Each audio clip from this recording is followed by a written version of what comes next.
Dear beloved friend, the morning has barely unfolded, and already the earth holds its breath. Outside your window, a hush lingers in the soft blue air before sunrise, as if even creation is pausing in reverence. The first light has not yet touched the rooftops, but something holy is already stirring. This is the hour when the veil feels thinnest, when time slows down just enough for the soul to whisper in this stillness before the world rushes in with its noise and demands. You have found your way here, and perhaps you did not come by accident. Maybe you came because the night was too long. Maybe, just maybe, your heart is still carrying the weight of yesterday's sorrow, the kind that clings silently while the world assumes you have moved on. You might be waking up from another restless sleep, not because your body was in pain, but because your soul could not rest. Perhaps you have been wrestling with something invisible, but heavy, fear that won't be named out loud, a sense of failure you hide with smiles, or grief over something or someone you have lost and do not know how to let go. You are not alone. There is a woman I once knew, not much older than you, who would sit by her kitchen window every morning at 4:30, long before the sun ever rose. She had buried her husband the year before and had not spoken his name out loud since the funeral. Grief had made her quiet, but not cold. She never told anyone she was angry with God, but in truth, she did not know how to talk to him anymore, so she sat there. Every morning, not to pray but to wait. She told me once that she did not know what she was waiting for, only that something in her heart hoped he would speak first. One day, he did not through a booming voice, not through a sign in the sky, but in the steady breath that reminded her she was still here, still held, still heard. This space is for you in the same way. Whatever storm you are weathering, whatever silence you have endured, this morning is not asking you to fix everything. It is simply inviting you to return, not because you have the answers, not because you are strong enough, but because mercy meets us in the morning, not with judgment, but with welcome, not with demands, but with presence. You do not have to come clean or come perfect. You only have to come willing.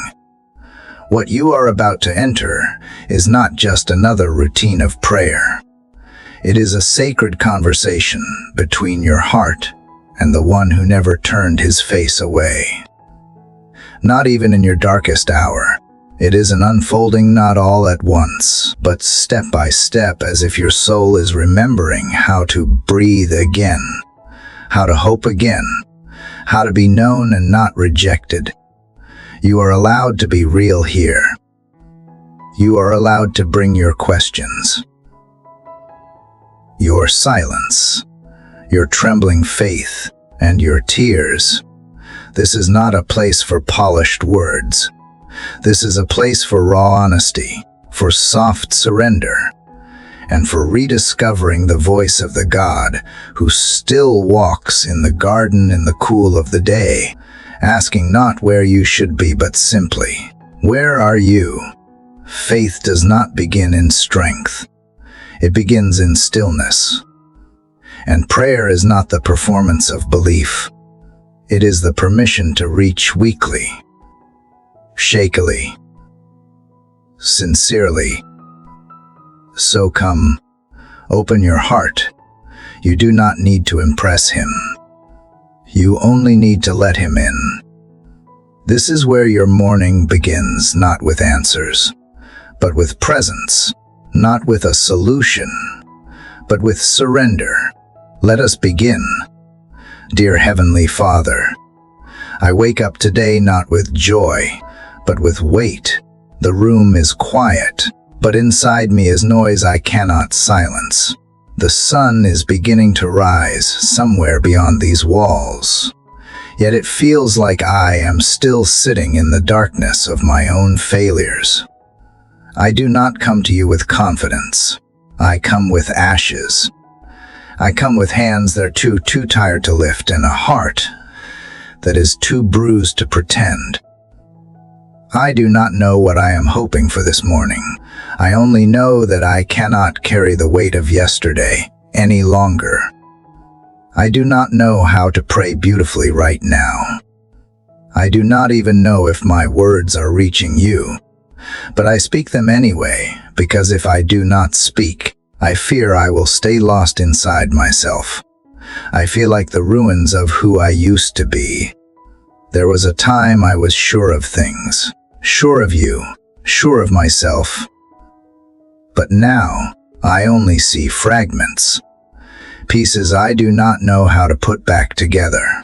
If you are still near, if you still listen, then hear this voice shaking, unsure, but still reaching. Sometimes I wonder what went wrong, not in one moment, but in all the little ones that piled up over time. The days I gave up, the choices I made out of fear. The way I began to hide from you because I thought you only wanted me when I was strong. But I am not strong. Not today. I am not proud of the distance I let grow between us, and yet I am too ashamed to step close again. It feels like I am covered in dust and regret. If you really see me, then you see all of it. You see the things I do not say out loud, the parts of me that ache when no one is looking. I do not know what you feel when you look at me. I imagine disappointment. I imagine silence. I imagine you have moved on, that you are too holy for this mess I have become. But something in me still longs for your voice, not to be corrected, not even to be fixed, just to be known, to be seen without turning away. Is it too much to ask for that kind of mercy, the kind that does not walk out when I have nothing good to offer, the kind that does not keep count how many times I have failed? It is strange how pain can become familiar, how regret becomes a kind of rhythm. I carry it through the day, tucked beneath the surface, smiling when I need to, performing when expected. But here, now, before anything begins, I drop it all at your feet. I do not know what you will do with it. I do not know what you can do with me. But if there is still a place in your presence for someone like me, then let me stay. Let me sit in the silence and breathe again. Sometimes I wonder if you remember the version of me that used to run to you without hesitation, the child who believed without question, the one who sang without shame. Where did that part of me go? Did I lose it in the storm? Or did I lay it down the moment life got hard? I do not know. But I miss that closeness. I miss the days when I woke up and whispered your name before anything else. I want that again, even if I do not know how to get there. So I will start here, with this broken whisper, with this quiet H that I hand to you without knowing what will happen next. I will not try to impress you. I will not try to say the right things. I will simply tell you the truth. I feel tired. I feel hollow. I feel afraid that I have gone too far and stayed away too long. But I still want you. I still need you, even if I do not feel worthy to say it out loud. If you are the same God who met the weary and the wounded, then meet me here. I have nothing in my hands, nothing in my voice but honesty. And maybe that is enough for now. Maybe you do not need me to be whole to be welcomed. Maybe you are not waiting for me to rebuild myself before I come. Maybe you are still the one who comes close to the ruins and whispers hope. So I bring the mess. I bring the questions I have buried. I bring the silent anger I never dared admit. I bring the numbness that has settled in like dust on my soul. I bring the guilt that still haunts me in the quiet. I bring it all, not because I think it will impress you, but because I cannot carry it anymore. What happens next? I do not know. I do not ask for signs or solutions. I ask only for nearness. For something in this morning light to remind me that you have not forgotten me. For some breath of your presence to meet me where I am, not where I should be, not where I once was, but here. If mercy is new this morning, let it touch this heart that barely knows how to beat in hope anymore. If you are still the God who sees, then look on me with compassion. If you are still the God who restores, then begin with the smallest part. Just one corner of my soul that still believes you might not give up on me. I do not ask to be whole today. I only ask not to be alone in my breaking. You see everything I am afraid to face, the regrets I carry like stones in my chest, the stories I tell to keep from feeling, the parts of me that have gone silent. You know them. And still, if you draw near, I will not run away. I am tired of hiding.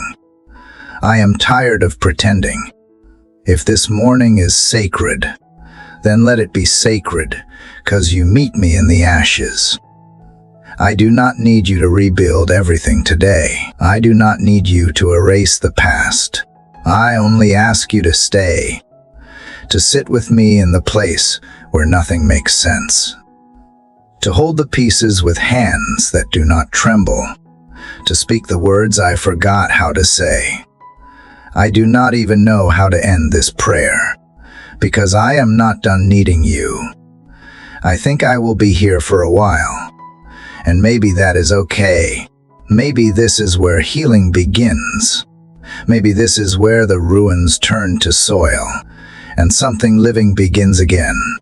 Lord, I do not know what made me speak to you again.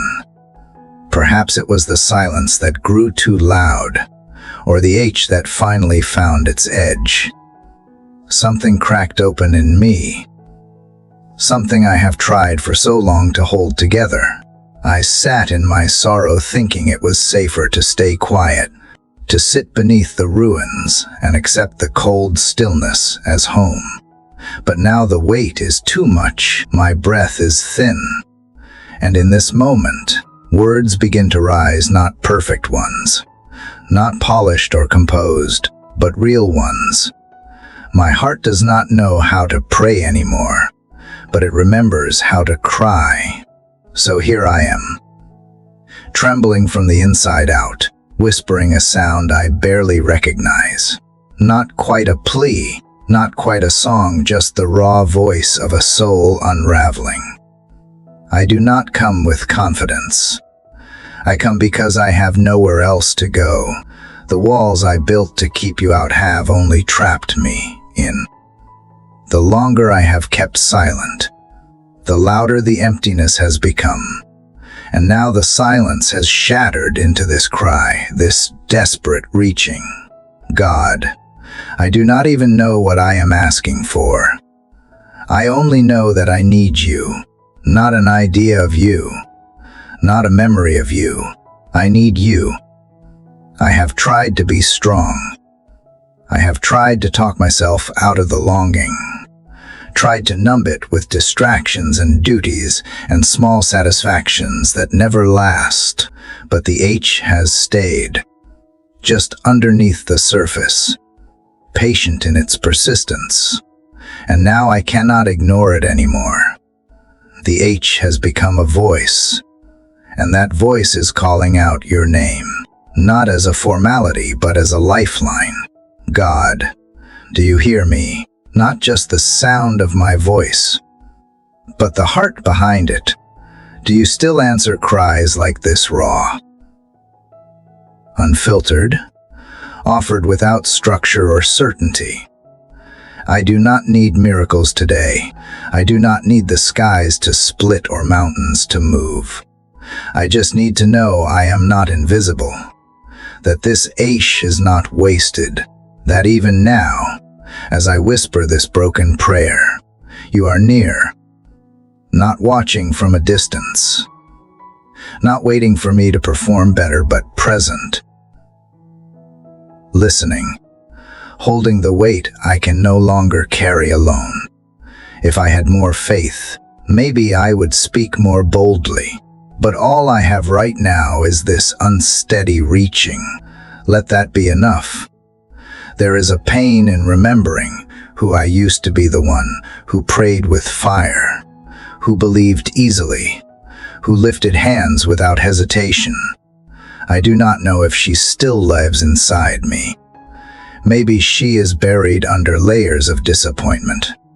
Maybe she is silent because she does not trust the ground beneath her anymore. I want to believe she is still there, not gone, just hidden. And maybe this cry is her voice returning, not confident, but alive.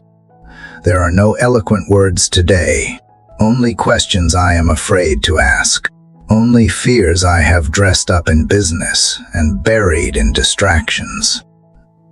But now, in the stillness of morning, they surface. What if I am too far gone? What if I have prayed too many half-hearted prayers? What if you have grown tired of this fragile voice? But deeper than the fear is a flicker of something else, something softer.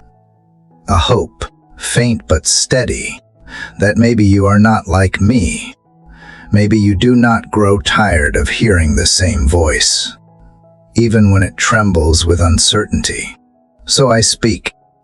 I speak into the stillness, not because I am sure, but because silence has become unbearable. I do not ask for answers yet. I do not need immediate comfort. I just need to be heard. I need to know that the tears forming behind my eyes are not falling unnoticed. The questions lingering in my chest do not disqualify me from your nearness. If you are the God who draws near to the brokenhearted, then come close now, not because I deserve it, but because I need it more than I can say.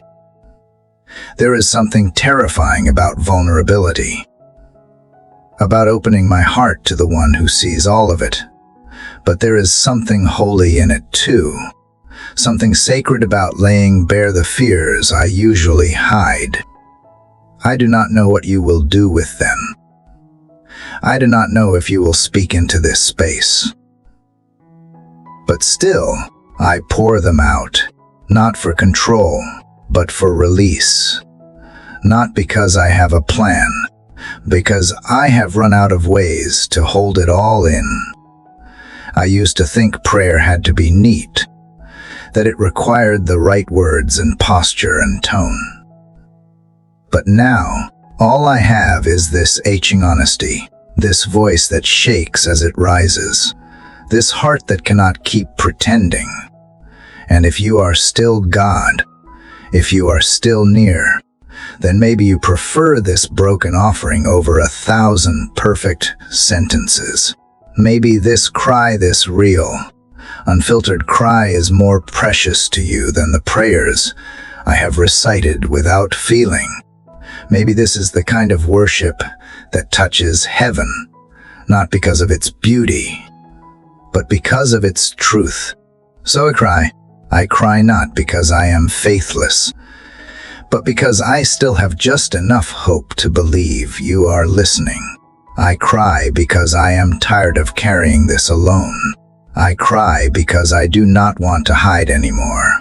I cry because something deep in my soul still believes that when I speak, you hear, that when I call, even in weakness, you answer in love. There is no thunder, no flash of revelation, no overwhelming sense of peace, but there is breath, and the breath carries the words, and the words carry the pain, and the pain somehow becomes a prayer not for things to be easy, but for things to be honest. A prayer not for perfection, but for presence. A prayer not for escape, but for encounter. If my voice shakes, let it shake. If my hands tremble, let them tremble. But let this cry reach you. Let this be the place where something begins again, not because I planned it, but because you meet the cries we cannot contain. This cry is not just sorrow. It is surrender. It is a beginning, a breath in the ruins, a flame in the wind, a voice finally lifted. God, even as this cry still echoes in my chest, something softer begins to stir underneath. It is not certainty. It is not clarity. But it is a memory, a flicker, faint and fragile, of a time when the weight was not so heavy. I did not wake up hoping to remember anything. And yet here it comes, like a gentle breeze stirring the smoke of long-buried fire. I remember once believing without walls. I remember praying without the echo of doubt, chasing every word. I remember your nearness, not as a theory, but as a warmth I could feel in the marrow of my bones. And now, in this quiet space between heartbreak and healing, those memories return not to shame me, but to remind me I have known you. I do not remember every detail. I do not remember what I prayed or how I found the words, but I remember how my heart felt when I believed you heard me. I remember standing in places where I felt wrapped in something greater than understanding. I remember singing not because life was easy, but because I was certain I was not alone. There were nights I wept, yes, but even in the weeping, there was a sense that you were sitting beside me. I did not need to explain myself. You simply stayed. Why does that feel so far away now? Why do those moments feel like stories from someone else's life? It hurts to recall them sometimes, like reopening a letter from someone I have lost. But still, I read it again. Still, I let myself feel the echo. Because even if everything else has changed, you have not. And if you were real then, you are still real now. Maybe the fire has dimmed. Maybe the air is cold. But maybe that flicker remains, buried beneath the weight, but not gone. Lord, I know it was you who met me on that quiet afternoon, when I sat alone in the back of a church, unsure if I belonged, and yet felt peace press into my chest like a steady hand. I know it was you who steadied me when I stood, trembling before a hospital bed, praying for a miracle I did not have words to request. I know it was you who whispered, "Comfort the night I lost someone I loved," when everyone else had gone home and only my grief remained. Those were not coincidences. They were not my imagination. They were you. I remember the way my heart burned, not with anxiety or confusion, but with reverence, with that strange mixture of awe and safety that I only ever feel when I sense you close. And though it has been a long time since I felt that flame, I cannot deny it once burned brightly in me. I cannot pretend it never existed. And if it was real before, then I must believe it can be real again. If you touched my life once, then you can touch it again. Even now, even here. But this time, Lord, I do not ask for fire to fall from the sky. I do not need thunder to feel you near. I only ask to remember more clearly, to see again through the haze of regret and confusion, to feel the warmth that once quieted my doubts and reminded me that I was held, not because I had all the answers, but because I was known, because I was yours. That truth, however buried it may be, is still the only anchor I have left. There is something healing in memory, not just in remembering pain, but in remembering presence. When I recall those moments, I begin to believe that I am not starting from nothing. I am not reaching from emptiness. I am reaching from remembrance, from the foundation you already built with your kindness. My history with you may be fractured, but it is not false. My steps may have wandered, but the path beneath them was real. And perhaps what I need is not to create something new, but to uncover what was covered, to let the dust fall away and reveal the embers still glowing beneath it. God, I do not ask for the past to return exactly as it was. I have changed. Life has changed. But I ask for what was true in those moments to become true again in this present one. Let remembrance become more than nostalgia. Let it become invitation. Let it awaken something in me that has been sleeping for too long. Let it reignite what doubt tried to drown. Let it remind me that faith is not a fantasy, it is a flame.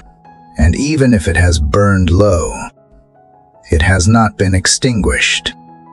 There was a time I spoke to you without fear of silence. A time I believed my voice mattered in the heavenlies. A time when prayer was not about performance, but about presence. I long to return to that simplicity, not to be someone I once was, but to return to the heart that trusted, to the soul that rested, to the child who reached for you without reservation. Maybe that child is still here, hidden beneath the adult who learned to doubt. Maybe she is the one remembering right now, the one daring hope that this morning is not like every other morning, that this stillness is not empty, that this breath I just took is holy, that something sacred is unfolding, not because of me, but because of you, because you never forgot me, even when I forgot how to reach for you. So I will keep remembering. I will let the memories rise like smoke from an unseen fire. I will trace them like fingerprints on glass. I will whisper them back to you, not as demands, but as declarations. You were faithful then. You are faithful still. You were present in those quiet, holy spaces. Be present now. Let what I remember not just comfort me, but compel me to lean in again, to believe again, to reach again. If I can remember the flame, then the fire is not gone. If I can still recall the sound of your voice in the dark, then perhaps the silence is not as empty as it seems. Perhaps you have been waiting, not for me to prove anything, but simply to pause long enough to remember. And now that I have, I do not want to forget again. Keep this flame alive in me, even if it is small. Let memory become spark. Let longing become prayer.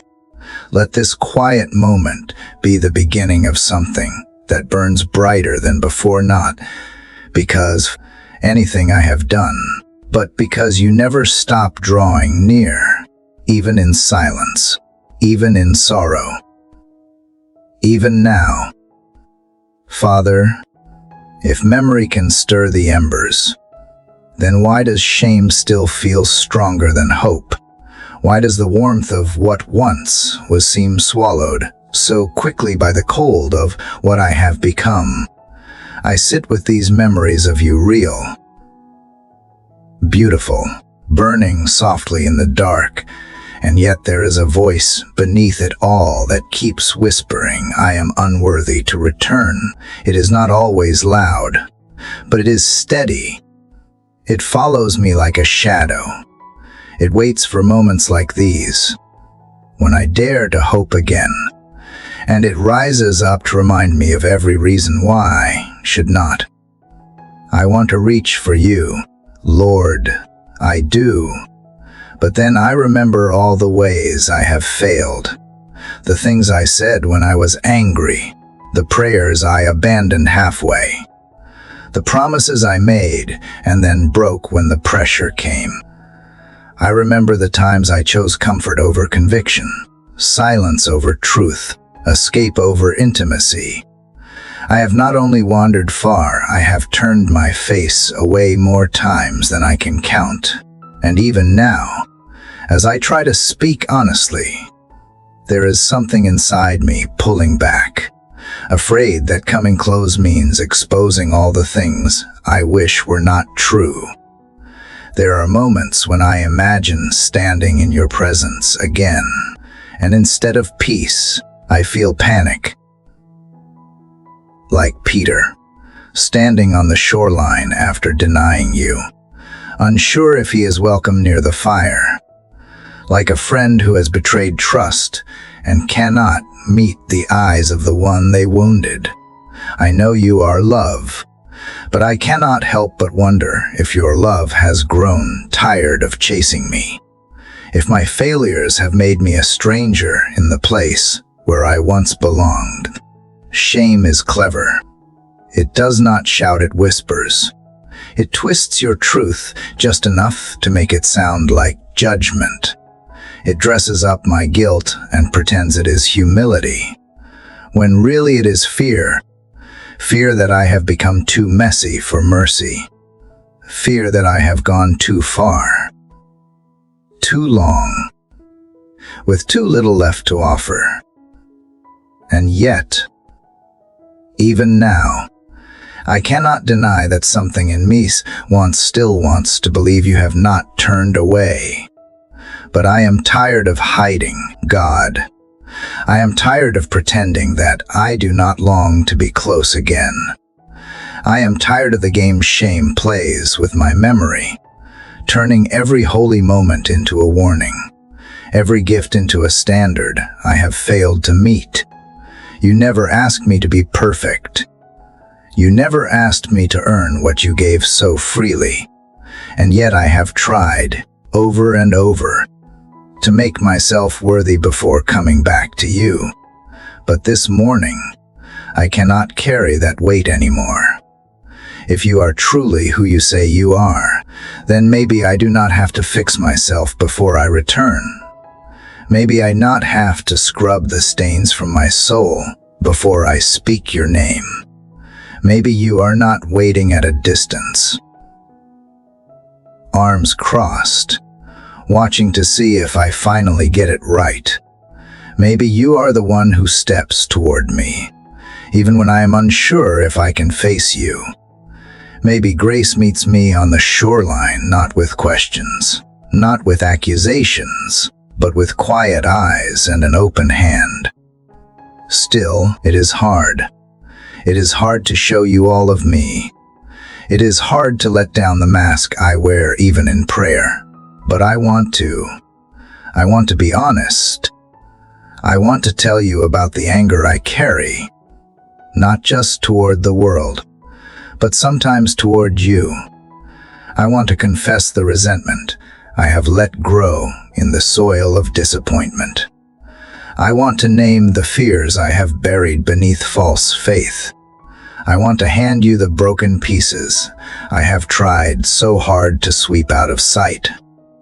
Not because you do not already see them, but because I need to stop hiding them from myself. There is something holy in this kind of honesty, even if it feels messy.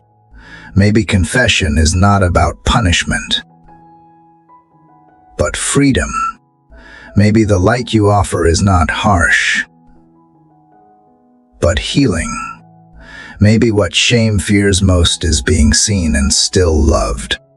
And if that is true, then I choose to bring it all into the light, not to be shamed, but to be set free.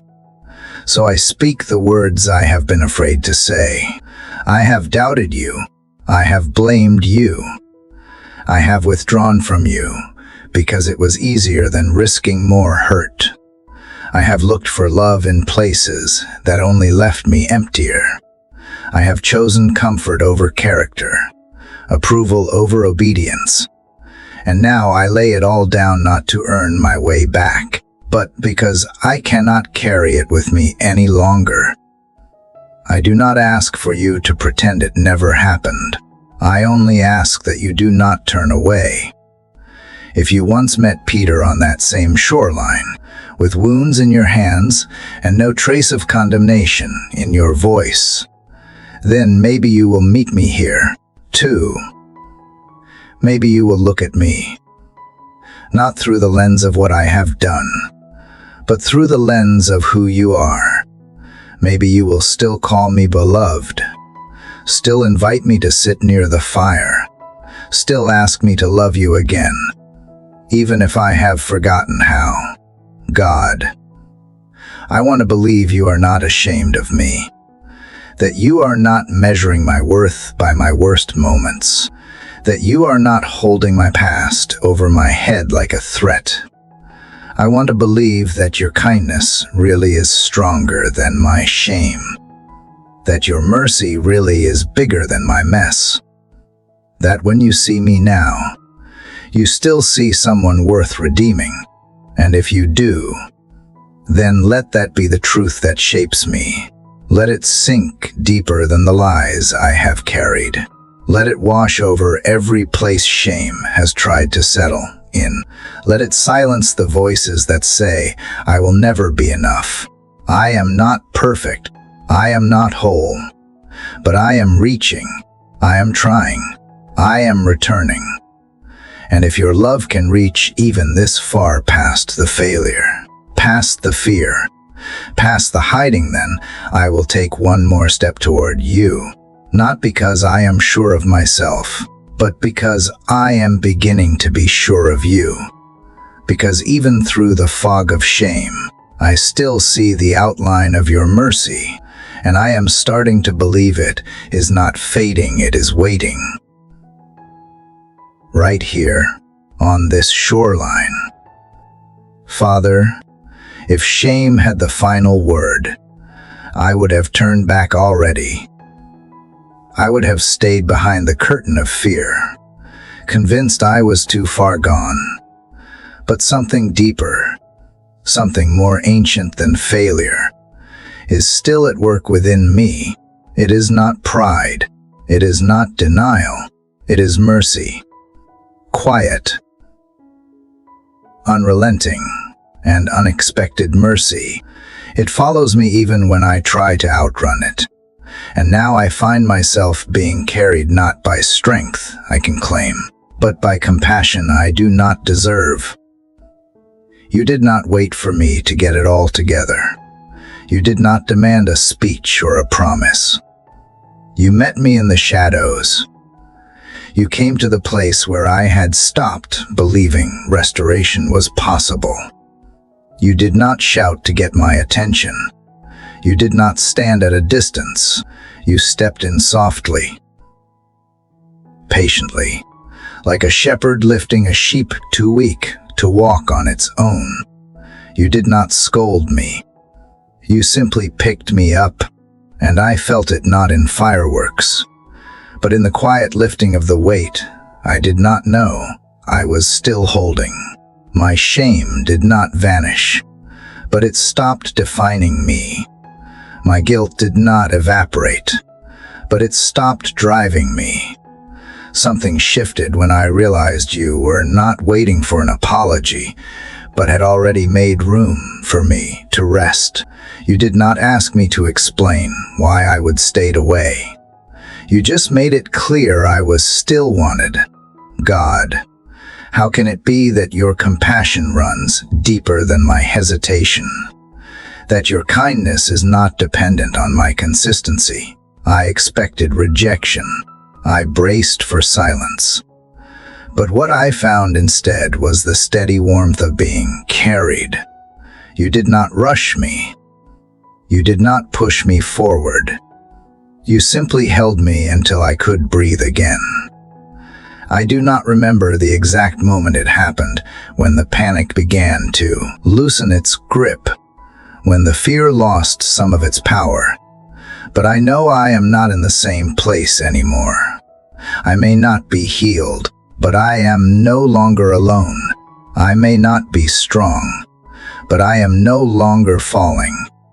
Something in me has begun to steady, not because I stood up, but because you never let me fall beyond reach. It humbles me, Lord. I always thought I had to walk back on my own. That returning to you meant proving something, like rebuilding trust with a friend I had let down. But you are not like us. You do not love in fractions or on conditions. You love fully. You love first. And when I collapsed in my shame, it was not a signal to retreat. It was your invitation to come closer. Or maybe, more honestly, it was your signal to come and get me. And you did. Without fanfare. Without requirement. You gathered me into grace with the tenderness of a father who is not embarrassed by his child's weakness. You lifted me from the ground I thought would swallow me and reminded me that being broken does not disqualify me from being held. Now I see that mercy is not a soft word. It is a strong arm. It does not pat me on the head and walk away. It bends low. It shoulders the burden. It steps into the mess and stays there until I remember I am not meant to carry it alone. It does not shame me for needing help. It reminds me that needing help is part of being human. And being human was never something you despised. Lord, how many times have I tried to push through, to get back on my feet with false strength, pretending I was fine because I thought that is what you wanted from me? How many times have I hidden my limp, thinking it made me unworthy to stand in your presence? But you never asked me to pretend. You asked me to come. And when I could not come, you came to me. And now I rest in that, not because everything is fixed, not because I have answers, but because I am not carrying myself anymore, because I have stopped trying to be impressive and started allowing myself to be embraced. There is something holy in this weakness when it is held by love. There are still days I feel fragile, days when the weight of life feels too heavy again.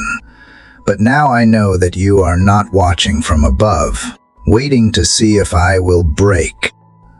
You are here, always ready, always near, always strong when I am not. That knowledge is not just comforting, it is transforming. It changes how I see you. It changes how I see myself. You are not the God of disappointment. You are the God of deliverance. And even when my prayers feel empty, Even when my words come slow and unsure, you lean in. You hear what I cannot say. You carry what I cannot explain. You do not turn away from my need. You move toward it.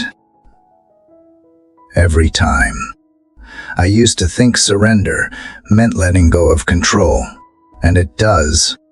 But now I see it also means letting go of the belief that I must always be enough, that I must always be strong, that I must never need rescue. Surrender means letting myself be carried when my legs give out. It means falling into arms that never fail. So I will not resist you anymore. I will not push away the compassion that finds me. I will not minimize the mercy that meets me. I will let myself be held, not out of weakness, but out of trust, not because I have no other choice, but because I finally believe that being carried by you is not failure, it is faith. And even now, in this sacred stillness, I feel it again. The breath I did not know I was holding is now released. The pressure I thought would crush me is now lifted. I am not being hurried. I am not being judged. I am being loved. And that love carries me further than my efforts ever could. This morning, I do not rise in my own strength. I rise because you carried me. I rise because mercy bore the weight of what I could not. I rise, not in triumph, but in tenderness, in the quiet knowledge that I am not walking alone, and I never was. I have been carried all this way, and you are not finished with me yet, Lord. Even now, as I rest in the quiet strength of being carried, I begin to notice something I have not in a long while. It is not loud. It is not dramatic. But it is there, a whisper, a presence not demanding my attention, but waiting patiently for me to slow down enough to hear it. After the noise of shame and the weight of striving, your voice is not the one that shouts above it all. Yours is the one that waits beneath it, steady and unchanging, like a stream under snow. I used to expect you to speak with thunder, to arrive with signs so undeniable they could not be ignored. But now I am learning that you speak differently in the wilderness. You are not louder than my chaos. You are gentler, and gentleness requires listening, not just with my ears, but with my heart. The same heart that has been bruised and tired. The same heart you have been holding all along. God, how many times have I missed you because I expected something louder? How often have I assumed silence meant absence when it was really invitation? You were never far away. You were just whispering while I was still shouting. I filled every space with noise, my worries, my doubts, my frantic searching for something to fix what felt broken. But now that the noise has fallen still, I can hear again. Not clearly, not all at once, but enough. Enough to know that you are here. Enough to know that this quiet is not empty, it is full of you. I am beginning to see that the wilderness is not a punishment. It is a place where every other voice fades, until yours is the only one left. And when I stop running, when I sit in the stillness without trying to escape it, I find you waiting, not with answers, but with presence, not with pressure, but with peace. You do not try to fix me in this place. You sit beside me, and that is enough. There is something sacred about a whisper. It cannot be heard from a distance. It requires closeness. And I realize now, you have never stopped speaking. I have just been too far to hear. But this morning, I lean in, I quiet the rest. I let go of needing to have everything solved. And I listen not to the noise of fear, but to the whisper of love that keeps calling me back to center. Your voice does not accuse. It does not rush. It does not carry the weight of expectations I cannot meet. It reminds me of who I am when all the layers of performance are stripped away. It reminds me that before I was anything to anyone else, I was yours. I did not earn that. I did not prove myself worthy of it. It was true from the beginning. You whisper not because you are unsure of yourself, but because you are sure of me, of who you created me to beneath all the wounds, all the fear, all the defenses. And when you speak, something in me softens, something in me stirs. It is not a command. It is a calling. It is not a list of rules. It is a reminder of love. Father, I used to be afraid of the quiet. I thought it meant you had gone silent. But now I see it differently. The quiet is where I hear you best. The quiet is where I stop performing and start receiving. The quiet is where my soul catches up with your grace. And now that I know you are here, I do not want to rush away. I have spent so much of my life trying to make myself heard, trying to be seen, trying to be known, but you already see. You already know. You speak not just into my circumstances, but into the deep places of my heart where no one else reaches. The places I have guarded, the places I have neglected, the places I did not even have words for. You speak into them with tenderness, with care, with a voice that rebuilds, not just corrects.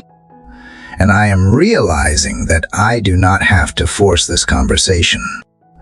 I do not have to manufacture meaning. I just have to be still enough to notice that you are already speaking. Maybe that is the miracle I needed, not fire from heaven, but the courage to trust that you are close, even when you whisper, that you are near, even in the wilderness. So I pause. I close my eyes and let the world fall away for a moment. I breathe in this stillness and remember that I am not alone. You are not hiding. You are not distant. You are simply waiting for me to draw near, not with grand declarations, but with honesty, not with polished prayers, but with openness.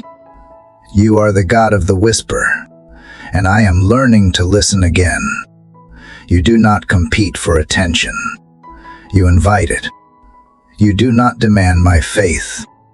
You draw it out gently, like sunlight warming frozen ground. I do not need to strain to hear you. I only need to stop running. And here, in this quiet morning, I have stopped. I have slowed. And in that stillness, I hear you again, maybe not with words I can write down, but with a knowing that settles in my soul like peace. Your whisper is enough. It carries more healing than all the noise of the world. It holds more truth than my loudest doubts. It breaks through fear without force. It steadies me when nothing else can. I may walk through dry places, but I will not walk alone. I may not have all the answers, but I have your voice. And that voice tells me I am not forgotten. I am not forsaken. I am not a disappointment. I am yours. In this moment, I will not demand more. I will simply lean in and listen. I will honor the quiet where you speak.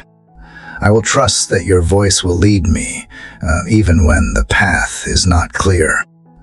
And when I forget again, When the noise returns, remind me how to come back to this place. Back to the whisper. Back to the presence. Back to you. Father, even as I linger in the stillness, where your whisper reaches me, I sense something beginning to shift. It is not a storm of change. It is not a flood of answers. It is subtle like a light deep beneath the horizon, not yet visible, but unmistakably rising.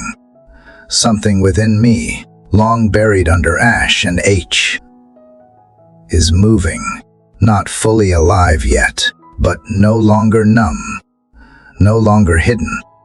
Hope, like dawn, is beginning to push through. I did not expect it. I thought my soul would take longer to stir. After all I have carried, after all I have buried, I did not imagine anything good could grow again. But here it is, faint and fragile, like the first breath of color bleeding into a black sky. I do not trust it fully yet. I do not want to be disappointed, but I cannot deny its presence. It is as if something eternal has quietly planted itself in the soil of my sorrow. There is still darkness around me. Nothing outside has changed. But inside, I can feel the difference. I am not frozen. I am not lost in the same way I was before. Maybe this is what you do, Lord. Maybe you do not always lift us out with fanfare. Maybe sometimes you begin with a flicker, a quiet invitation to believe again when everything in us still trembles with doubt. Maybe you light the fire within the ashes, not after the ashes are cleared, but right there in the middle of the mess. And if that is true, then I will not despise this beginning. I will not overlook this faint warmth, because it is not yet a flame. I will name it. I will honor it.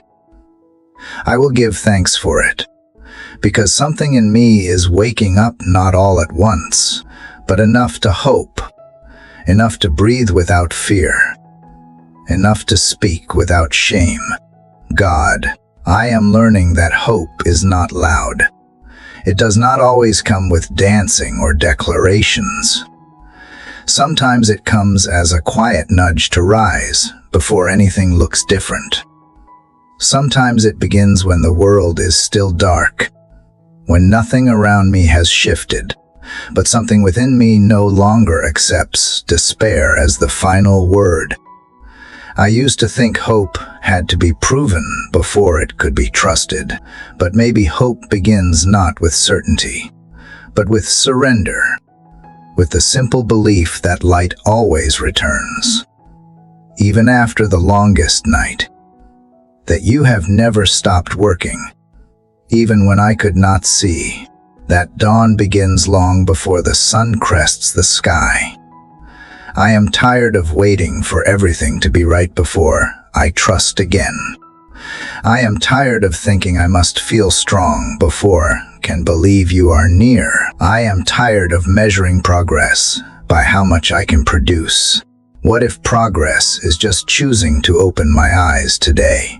What if healing is simply noticing the light that has been rising all along? This small shift in my heart, this quiet stirring, might not look like much, but it feels like resurrection. It feels like grace taking root in the places I thought were dead. It feels like you are breathing into the dry ground of my spirit, and something sacred is beginning to grow. I still have questions. I still have wounds. But I also have this morning. And I have this moment. And in this moment, I choose to believe that dawn is not a lie, that this gentle light in my soul is not deception, that what I feel rising is not delusion, but divine, because you are the God who brings beauty out of broken ground. You are the one who speaks to bones and makes them live again. There is peace in this beginning, not because everything is perfect, but because you are present. Not because I have everything figured out, but because I no longer need to. You are enough. This light, this flicker, this fragile dawn, it is enough. And now I let it rise. I will not rush it. I will not force it. I will let hope take its time. I will let you do what only you can do. You do not work by my timelines. You are never late. You are always right on time, even when I do not understand. And today, I trust that, even in this slow unfolding, even when all I see is the edge of light, not the fullness of day, Lord, teach me to live in this in-between with grace. Teach me to honor what is growing even before it blooms. Teach me to trust that what you have begun will not be abandoned. I do not want to miss the miracle because I expected something louder. I do not want to ignore the dawn because it does not look like daylight yet. This small warmth in my chest, this steady breath, this willingness to hope again, it is holy. It is the seed of something that cannot be taken from me. You are planting peace in my heart, and I choose to protect it. I choose to nurture it. I choose to believe that even here, surrounded by reminders of what was lost, something new is beginning. So I will sit with the light. I will watch it grow. I will wait with expectancy, not despair. I will not curse the night anymore. It has served its purpose. It has made me still enough to notice the subtle rise of morning.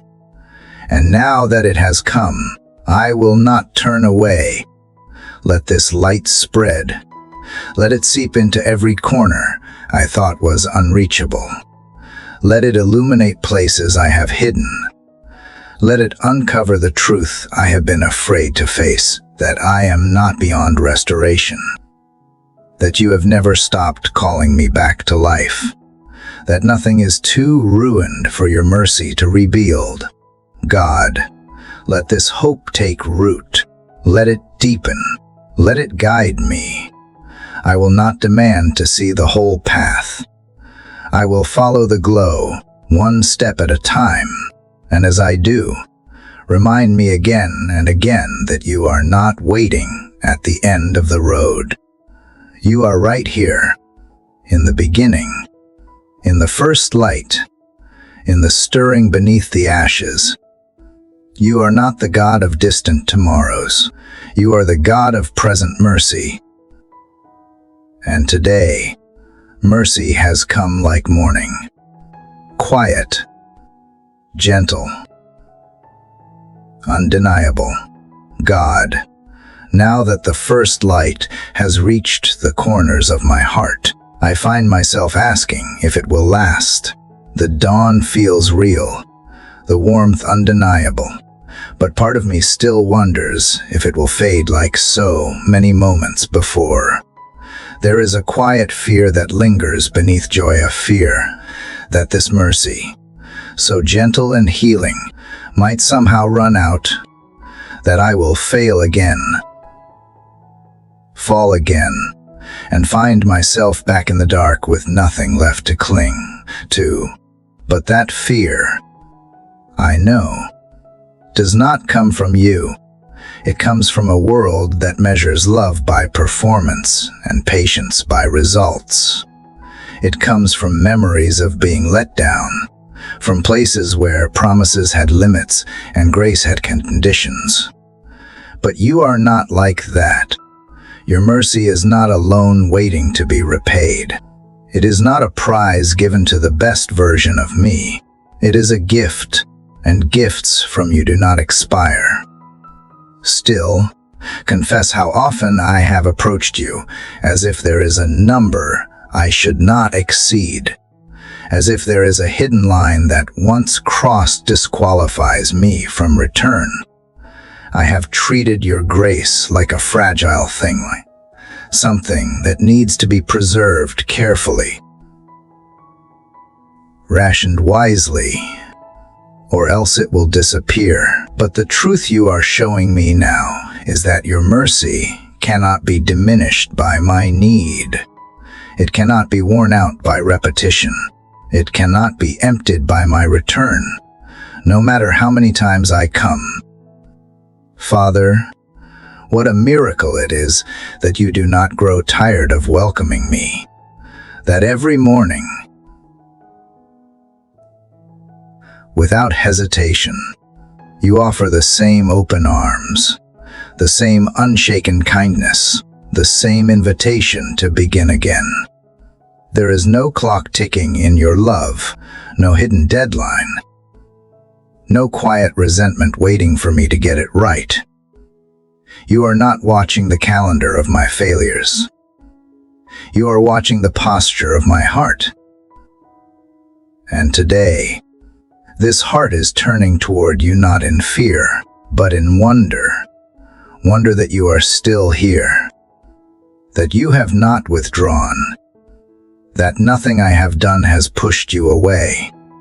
Every human relationship teaches me to be careful, to protect myself from wearing out my welcome. But you, Lord, teach me to come freely, to return daily, to believe that this mercy is not a moment, it is a nature. It is who you are. You have never been reluctant to forgive, never stingy with compassion, never half-hearted in the way you restore. And if that is true, if mercy is not a limited resource, then I do not need to hold back anymore. I do not need to bargain or plead or convince you I am worth another chance. You have already decided, long before I fell, long before I cried out. You had already made up your mind to love without measure. That truth, God, changes everything. It quiets the voice of fear. It silences the questions that once made me hesitate. Because if mercy is endless, then I do not need to fear coming again tomorrow. If it is new every morning, then even when I fail today, hope will greet me again at sunrise. You are not exhausted by my weakness. You are not surprised by my struggle. You are the God who stays and stays and stays. I look back now and see how many times I assumed you had withdrawn when in reality I had simply closed my eyes. I imagined distance because of my guilt, not because you moved, but now I see clearly.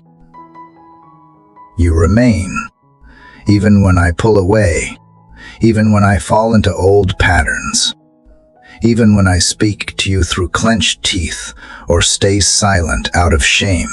You are still here, steady as ever, never leaving. Your mercy is not reactionary. It is not something you give in response to my desperation. It is already waiting, already flowing, already prepared for my return.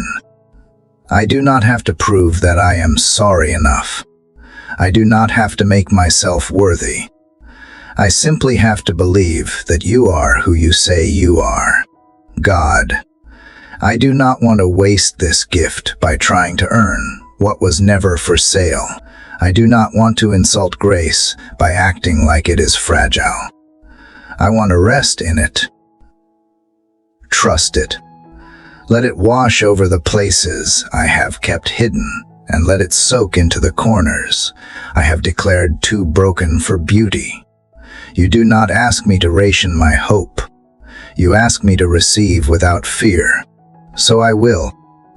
I will wake up tomorrow, and the day after, And the day after that, with the same heart open to the same mercy, I will stop measuring my mistakes as if they can outweigh your love. I will stop assuming that failure is a final destination. It is not with you. With you, failure becomes the doorway back, the reminder that I am never too far gone, never too empty, never too late.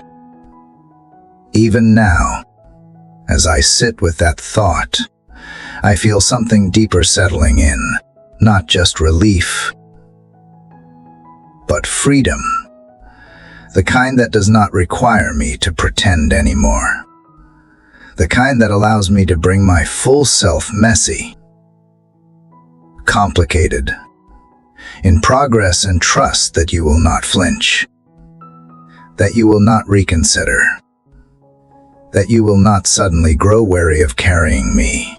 What peace that brings to my soul, what rest it offers to a heart that has tried so hard to stay worthy of love. You never asked me to earn what you gave so freely. You only asked me to come, and keep coming, and never stop. Because you will never stop. You will never close the door. You will never revoke the invitation. Your mercy is not a moment. It is a movement ever flowing, ever reaching, ever renewing. And now that I know that, truly know that, I can breathe deeper, I can live softer, I can begin to imagine a life no longer ruled by fear of falling, but by confidence in being caught.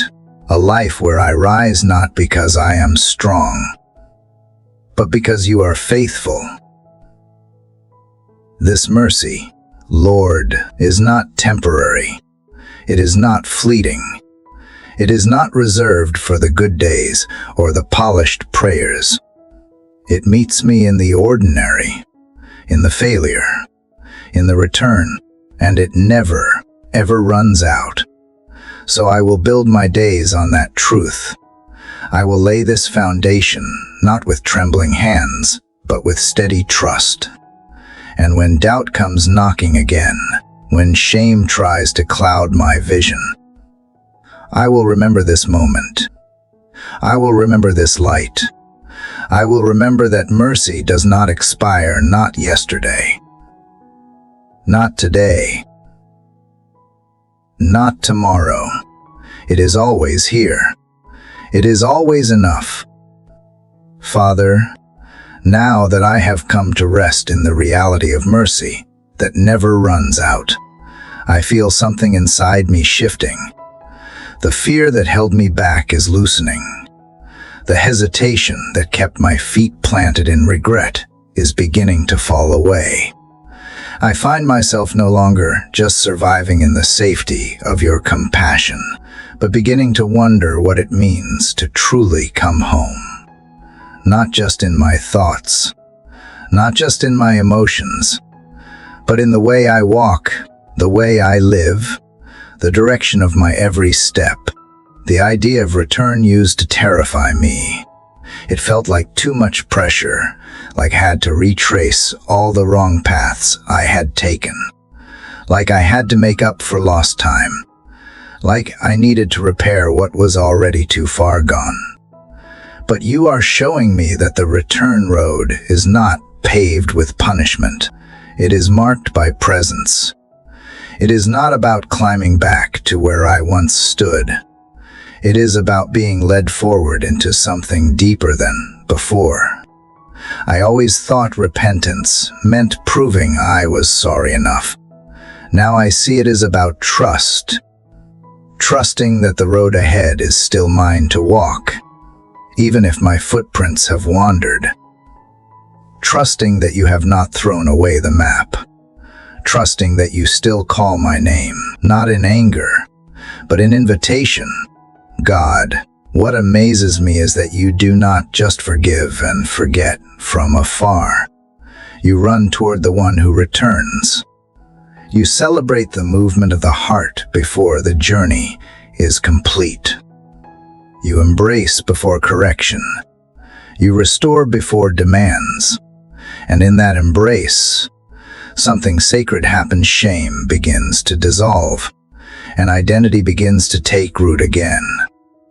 I thought I had to earn my way back, but here I am, discovering that the road back has been open the whole time, waiting not for my perfection, but for my surrender. You never rolled your eyes. You never crossed your arms. You kept the light on. And now, here I stand, not with explanations, not with excuses, but with a heart wide open, ready to walk again. This return is not a straight line. It is not a clean slate of forgetfulness. It is a redemptive path built on truth and love. You do not erase the story. You redeem it. You take the broken chapters and weave them into something beautiful. Something honest. Something full of purpose. And the more I walk with you, the more I realize that even my detours were not wasted. They were part of leading me here. Lord, I feel you walking beside me now, not behind me to push, not ahead of me to test, but beside me to guide. You match my pace. You do not rush me. You do not grow impatient when I hesitate. You simply walk, steady and near, whispering, "Keep going. I am still with you." That voice, so kind, so consistent, is changing me. It is not scolding. It is not heavy with disappointment. It is gentle. It is clear. It is hopeful. I am learning to follow again, not because I fear getting lost, but because I know you will find me if I do. That confidence is not based on my ability to stay the course. It is rooted in who you are, the God who redeems the wanderer, who walks every road of return with open arms and a patient heart. This journey I am on is not about doing more. It is about becoming more aware of your presence in every step, aware of how grace is shaping my thoughts, softening my edges, changing my pace. I do not want to walk like I used to, carrying burdens I was not meant to bear. I want to walk light, walk free, walk in rhythm with you. Some days I will move slowly. Some days I may pause and wonder if I am still on the right road. But you have shown me that faithfulness is not speed. It is choosing to return over and over again, choosing to say yes when fear says hide, choosing to step forward even when my confidence is fragile, choosing to listen to your voice instead of the voice of failure. I know now that returning does not mean pretending. It means telling the truth. It means bringing all of me questions, doubts, hope, desire, and offering it up without defense. You are not waiting for a better version of me to appear. You are loving me through the becoming. And that love is not passive. It is powerful. It transforms. It awakens. It draws me out of hiding and into the light of who I really am. And who I am is not lost, not broken beyond use, not disqualified by the distance I wandered. I am yours. I have always been. Even when I turned my face, you never turned yours. Even when I closed my heart, you never stopped knocking. And now, I open the door not with polished words, but with simple gratitude. Thank you for waiting. Thank you for calling me back with kindness. Thank you for making the road home one I can walk without fear. Let every step be worship. Let every breath be testimony. Let this journey be marked not by guilt, but by grace. I do not need to have it all figured out. I just need to stay close. Close enough to hear your whisper. Close enough to follow where you lead. Close enough to trust that even when I stumble, you will not leave me behind. So here I go, not running, not rushing, but walking. One step, then another, eyes on you, heart leaning in, returning not just once, but as a rhythm, not just when I fall, but as a daily choice to turn toward love instead of fear, toward peace instead of pressure, toward you instead of all the things that tried to replace you. And with each step, I remember this is not a second chance I am trying not to ruin. This is a new beginning, handcrafted by grace, surrounded by mercy, sustained by love. I walk this road not to prove anything, but because you have made it mine to walk, and you walk it with me. Every mile, every morning, every breath. Father, as I continue walking this road of return, something deeper is rising within me, a realization that goes beyond movement, beyond memory, beyond healing. It is the truth that you hear me, not just in theory, not as a vague promise I try to hold on to when things get quiet, but in the most real and personal way. You listen. You actually hear me. And somehow, that humbles me more than anything else. That you, the one who shaped galaxies and set oceans in motion, choose to bend low and listen to the quiet voice of someone like me. I do not always have elegant prayers. I do not always have clarity or direction. But you do not tune your ear to perfection. You incline it to honesty. And I am learning that my broken whispers matter to you. There have been so many moments when I wondered if my words were just disappearing into the air, when I poured my heart out and felt no echo, no movement, no evidence that you were near. But looking back now, I see things differently. You were listening. Even then, you were gathering every word, every sigh, every tear into the fold of your mercy. You heard me long before I believed you did. I used to think I needed volume to be heard, that you responded to strength, to passion, to bold declarations. But now I see how gently you respond to weakness, to silence, to the smallest act of turning toward you. I never needed to shout to get your attention. I had it all along. Not because of what I said, but because of who you are. Lord, when I speak, you do not interrupt. You do not roll your eyes.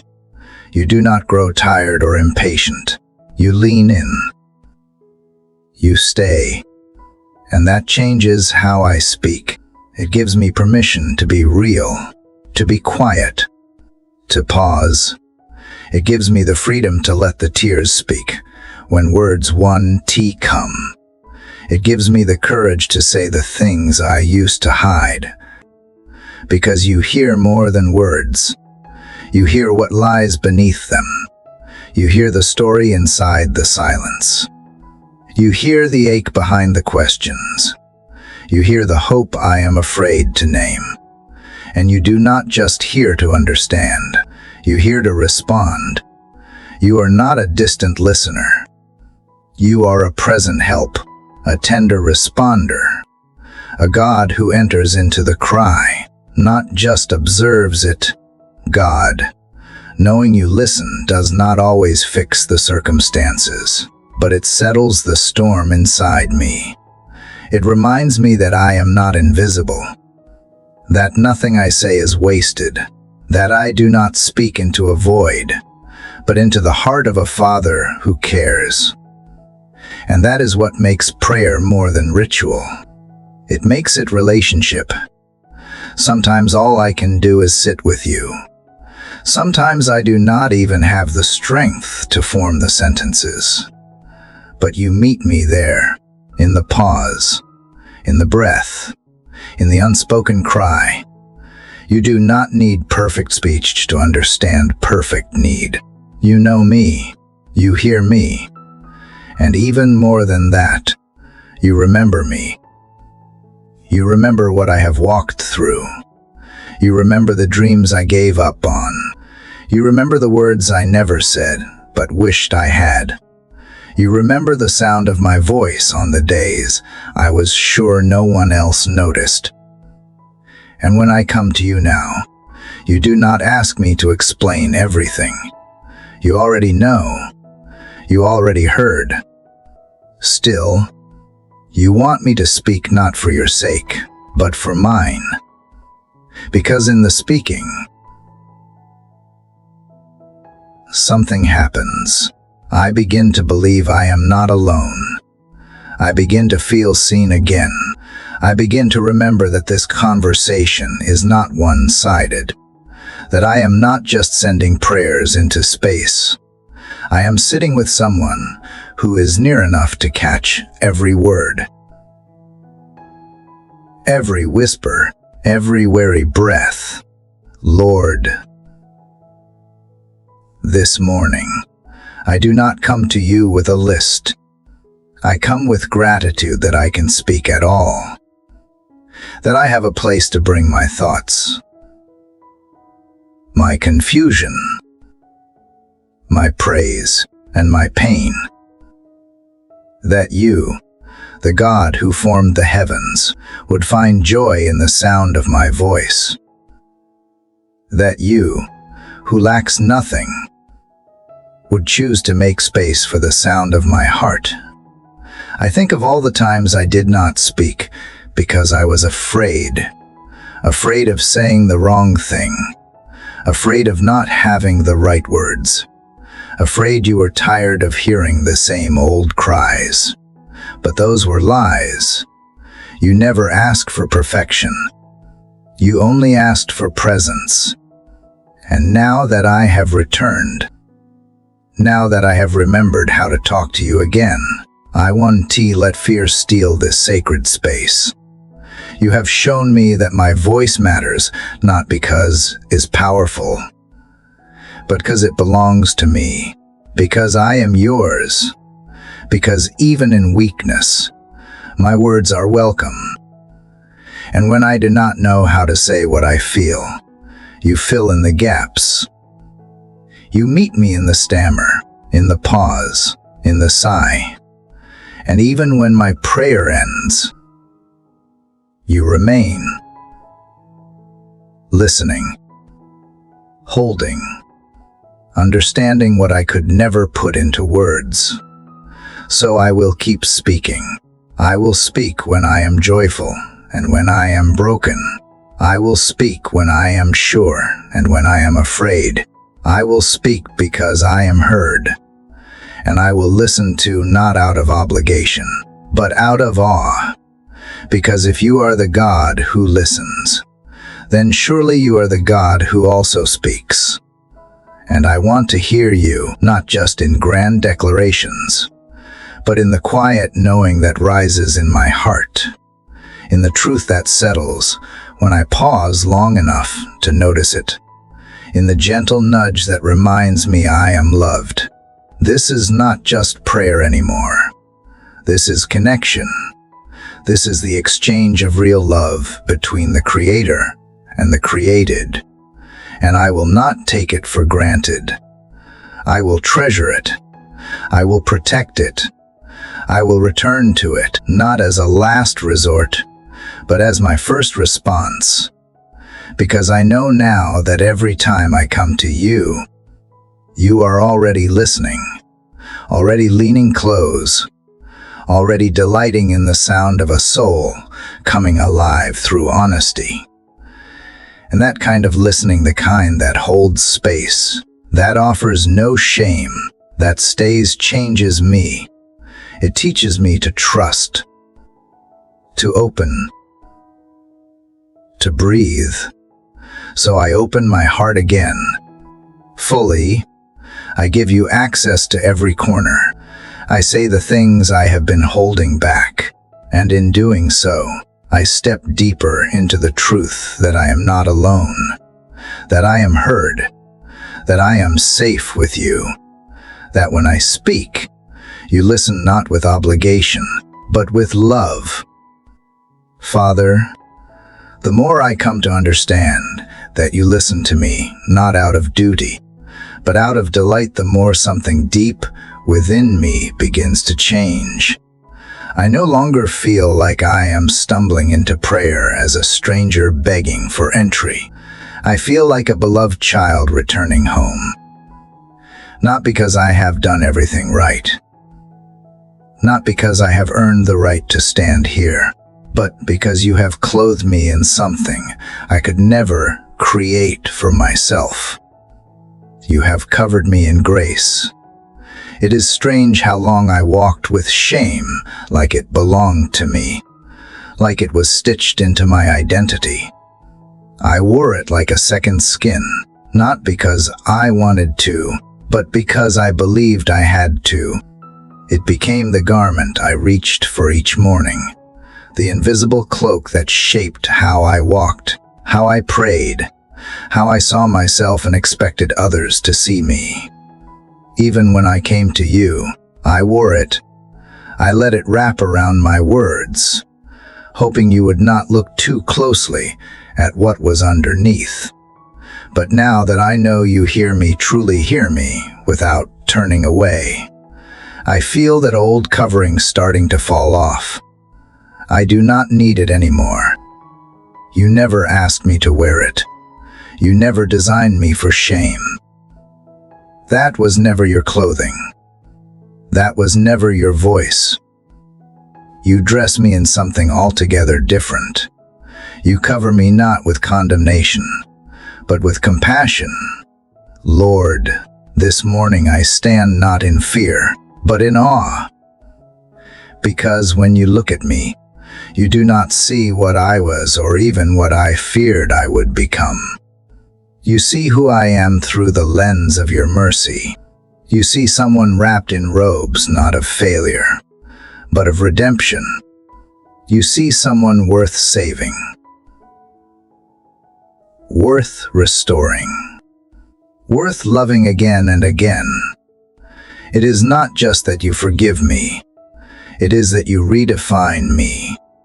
You take my labels broken, unworthy, too much, not enough, and you replace them with names I had forgotten could be mine. Chosen, whole, beloved, covered. It still surprises me.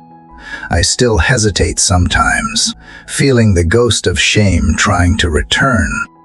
But every time I look to you, I see the truth reflected back. I see grace where I once saw guilt. I see dignity where I once felt disgrace. You do not dress me in denial. You do not pretend I never struggled. You simply cover me with something stronger, something sacred, something rooted not in my ability to be flawless, but in your unwavering commitment to love me as I am and shape me into what you always intended. Your grace is not fragile. It does not wear thin with time. It does not fall apart under pressure. It holds me when I forget how to stand. Father, help me to stop reaching for what you have already taken off.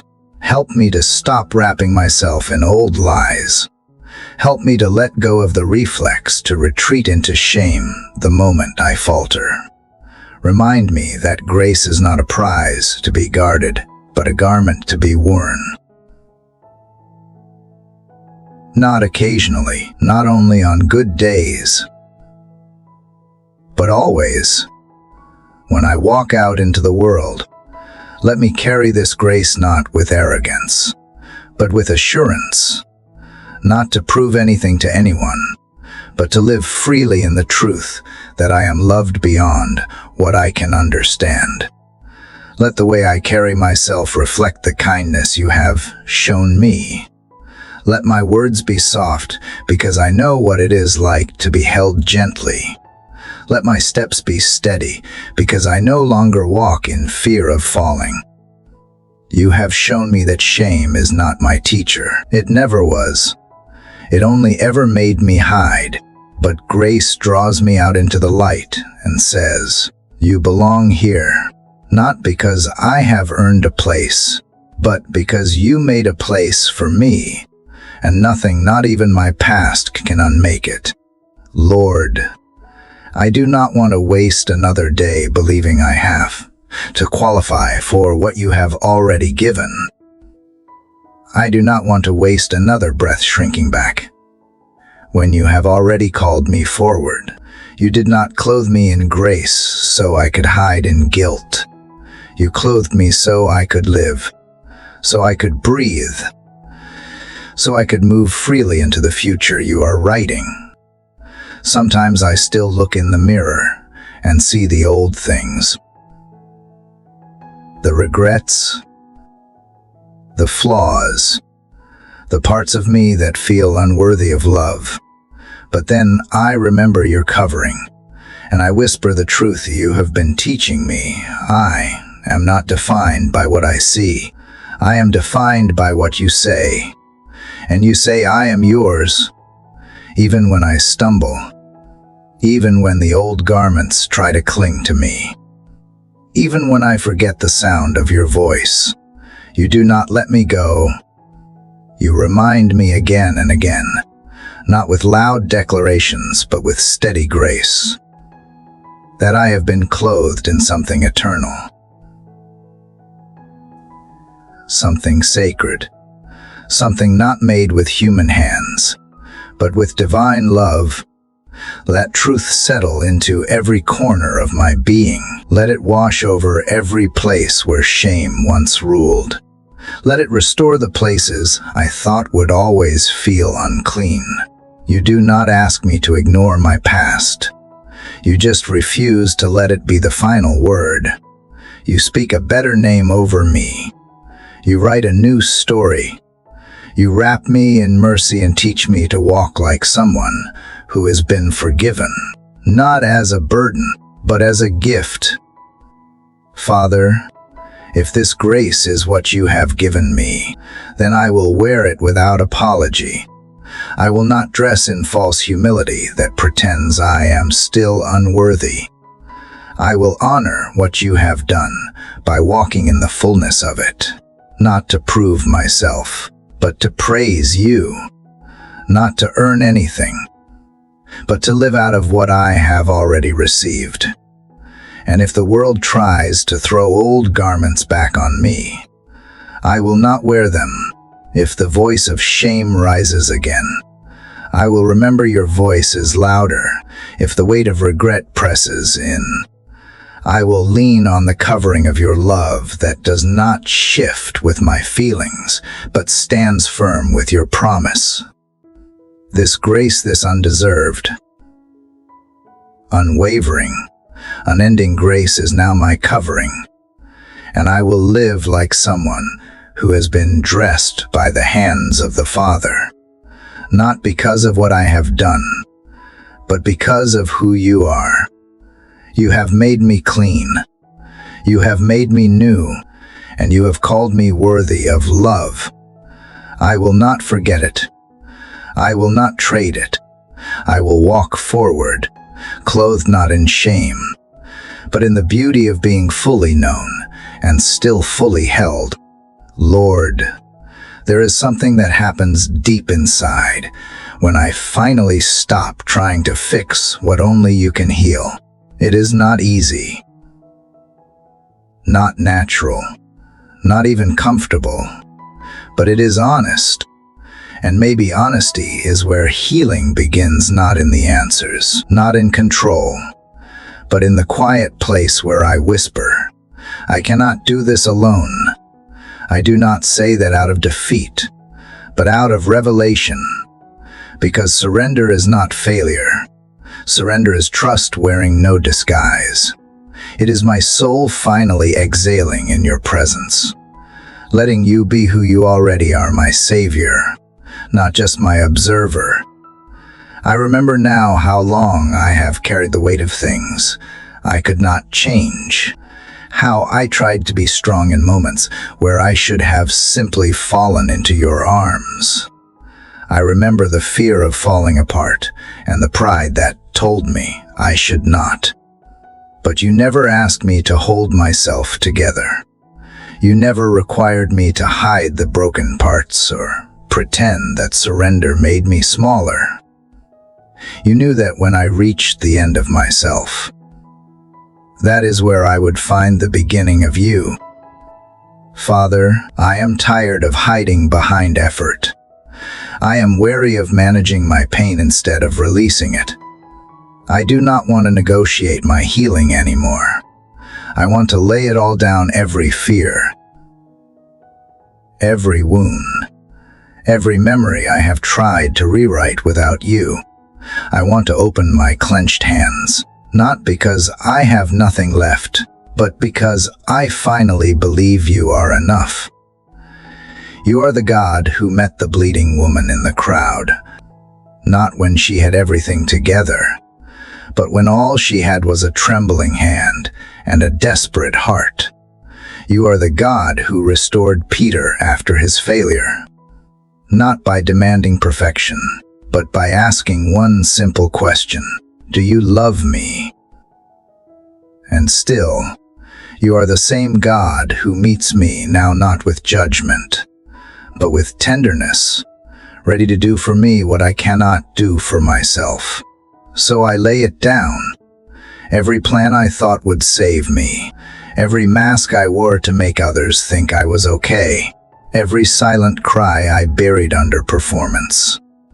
I surrender not just the pain, but the pressure. I surrender not only my weaknesses, but my strategies. I surrender the version of me I thought would finally be lovable, and let you love the real me instead. This surrender is not passive. It is not giving up. It is the boldest thing I have ever done, because it takes courage to stop pretending and to simply be hurting, unsure, unfinished, and still believe that I am welcome here. Still believe that you are not walking away. Still believe that healing can find me even now. I do not have to understand how you will make beauty from these ashes. I do not need to see the finished picture to trust that your hand is steady. I just need to stay here, open, willing, available. Because healing does not always begin with a miracle. Sometimes it begins with a pause, a breath, a whisper of yes to a God who knows exactly where to touch the wound. And as I sit with you in this place, I feel something shifting, not outside me, but within. I feel the H of what I have carried begin to soften in the light of your nearness. I feel the lies I believed start to loosen their grip. I feel the first signs of life in places I thought would always be numb. Lord, you are not in a hurry. You do not rush me through this. You kneel beside me, as long as it takes. You never shame me for needing time. You do not withdraw when my healing takes longer than expected. You stay. You stay until the trembling stops. You stay until the silence speaks. You stay until surrender turns into strength. I do not have the words to describe what that means. But I know what it feels like. It feels like breath returning to lungs that had forgotten how to inhale peace. It feels like light entering a room that had been closed off for years. It feels like hope taking root in soil that had only known drought. It feels like you. Let that healing continue, not in one grand moment, but in 1,000 small ones. Let every act of surrender be a step closer to the wholeness you already see in me. Let every letting go be a new invitation to receive. Let every tear become a seed watered by grace, growing silently into something sacred.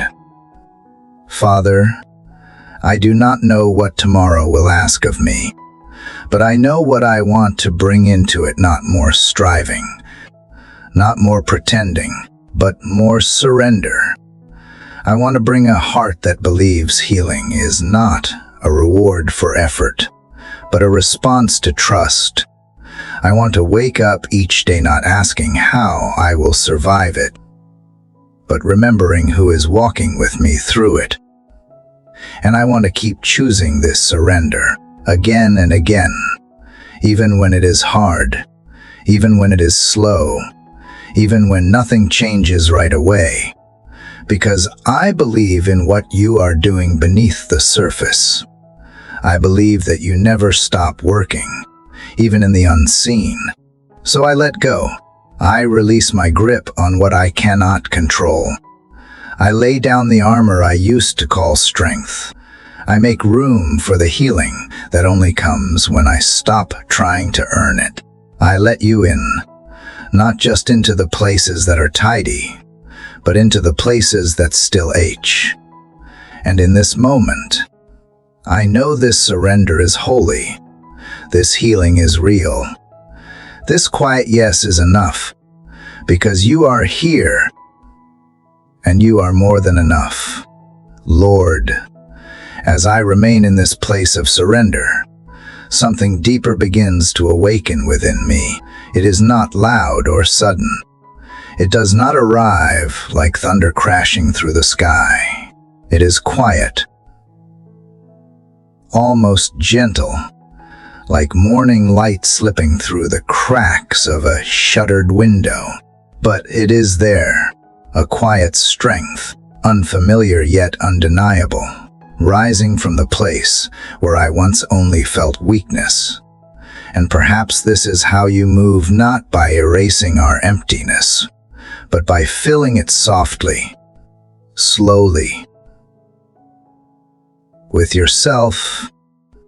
Father, it is strange how strength can begin in such silence. How I expected power to roar, but instead it whispers. And maybe that is the miracle. Not that the storm is gone, but that I can stand within it and not be undone. Not because I am strong on my own, but because you are present. You are here. And where you are, fear loses its grip. Where you are, I begin to remember who I am, not the broken version I have come to accept, but the beloved one you never stopped seeing. God, there are still moments when my knees tremble, when my breath catches in my throat, when I forget how to be brave, but those moments do not define me. They do not disqualify me from your presence. They do not make me less worthy of grace. In fact, they draw me closer, because you are not waiting for perfection. You are waiting for presence, mine, just as I am. And so I sit here, heart open, spirit tired but willing, and I begin to recognize that strength is not what I once believed. It is not pushing through at all costs. It is not hiding the pain behind polished words. It is not holding my breath and hoping the H will pass. No. True strength is learning how to breathe again in the middle of the H. It is holding my pain and my hope in the same hands. It is letting you be the one who carries what I cannot. There is a kind of boldness in this stillness, a holy confidence that does not shout or perform, but simply stays. And Lord, I want to stay here with you, not because I need all the answers right now, but because I need your presence more than I need clarity. I need this quiet courage that is growing, unforced, underneath the surface. I used to think that stillness meant nothing was happening, that waiting was wasted time, that if I was not moving forward, I must be falling behind. But you are teaching me that some of the greatest transformations happen not in movement, but in stillness, in the sacred pause where I stop striving and start listening, where I stop fearing and start trusting, where I stop running and start receiving. Father, I receive what you are doing me right now, even if I do not fully understand it. I receive the peace that does not demand explanations. I receive the healing that does not always look like resolution. I receive the strength that is rooted not in my effort, but in my connection to you. I receive the quiet that becomes my refuge, not my enemy. You have always been a God who speaks in whispers, a God who meets us not just in burning bushes and parted seas, but in the gentle breeze that follows the storm. You walked with Elijah into the silence. You comforted Job in the ashes. You held David when he wept alone in caves. And you are with me now, not because I shouted loud enough to summon you, because your love is the kind that searches for the weary and stays with the waiting. Lord, I thank you for this stillness, even if it still feels unfamiliar. I thank you for this breath, for this heartbeat, for this moment that exists outside the rush and noise. I thank you for the strength that is being shaped inside me without spectacle, without applause, but with deep intention. I thank you for showing me that I do not have to be loud to be strong. I do not have to be seen to be secure. I do not have to be perfect to be loved. There is something sacred here that I do not want to miss. Something eternal that is forming in the quiet. And so I open my hands again, not to grasp, but to let go, not to cling to old patterns, but to receive new peace, not to demand signs, but to embrace stillness as a sign itself, a sign that you are working, even here, especially here. Father, if this stillness is where you want to meet me, then I will stop trying to move faster than grace. I will stop rushing healing.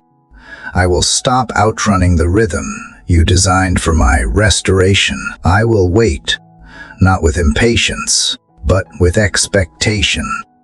Because you are not slow as I count slowness. You are precise. You are purposeful. You are preparing me for something more than survival. You are preparing me for wholeness. So I stay. I remain. I breathe. I believe. And in this sacred stillness, I find that I am not weaker, but braver. Not lost, but held. Not forgotten, but known. And it is here, in the soft unfolding of this moment, that I begin to rise not with noise, but with a steady soul, with a grounded heart, with the quiet strength that only you can give. God, in the hush that follows stillness, something begins to stir within me, a warmth I can't explain, a lifting of the shadows I have grown so used to carrying. It is not a loud kind of joy, not the kind that leaps and dances just yet. No, it arrives gently, like dawn brushing the edges of a long, sleepless night. I feel it first not as laughter, but as relief, like the exhale I did not know I was holding, like finding color again after walking in gray. Lord, I did not expect joy to be what you would offer next. Not here. Not now. Not after the weight I have been holding. But maybe that is the miracle. That joy does not wait for everything to be fixed. That joy can bloom even in the middle of sorrow. That it does not deny pain, but it declares that pain does not get the final word. I see now that you are not just healing what hurts. You are awakening what is holy, and part of that is this quiet joy, rising like morning light inside a heart that thought it forgot how to feel. Father, I confess I have lived so long in survival mode that I almost forgot how to welcome joy. I trained myself to anticipate disappointment. I braced for loss. I assumed hope would only set me up for heartbreak. But you, in your kindness, are peeling back the layers of that fear. You are teaching me that I was made for more than enduring. I was made for delight. I was created to be whole, and joy is part of that wholeness. The joy you give is not a denial of reality. It is not shallow or performative. It is not about pretending everything is fine when it is not. It is deeper than that, truer than that. It is the kind that makes room for tears and laughter in the same moment.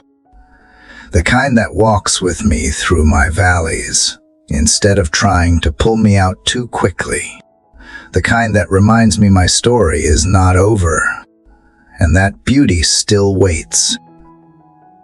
Even here, Lord, I remember now the sound of joy, the way it echoed in the voice of a child playing outside, the way it shimmered in the silence after a long-awaited hug, the way it pulsed through my chest when something sacred surprised me in an ordinary moment.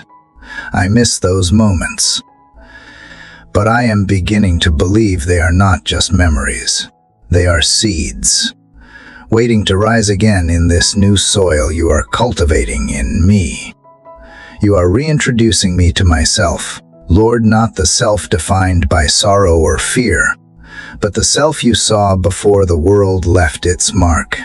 And this version of me is not jaded or guarded, but open, curious, ready to receive joy without suspicion. This version of me does not flinch when goodness appears. She welcomes it. She dares to believe it is not too good to be true, because you are not too good to be true. You are goodness itself. Father, let this joy take root. Let it rise not just in the calm, but in the chaos. Let it be my strength when I feel weary. Let it be my light when I forget the way. Let it be the song I hum beneath my breath when no one else hears.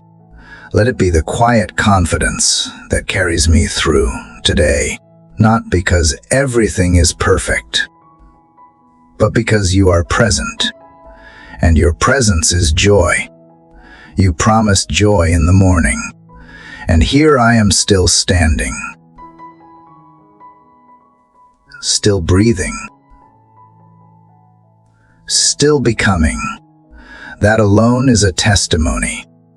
That alone is reason enough to smile through the tears. That alone is evidence that resurrection does not always arrive in fanfare.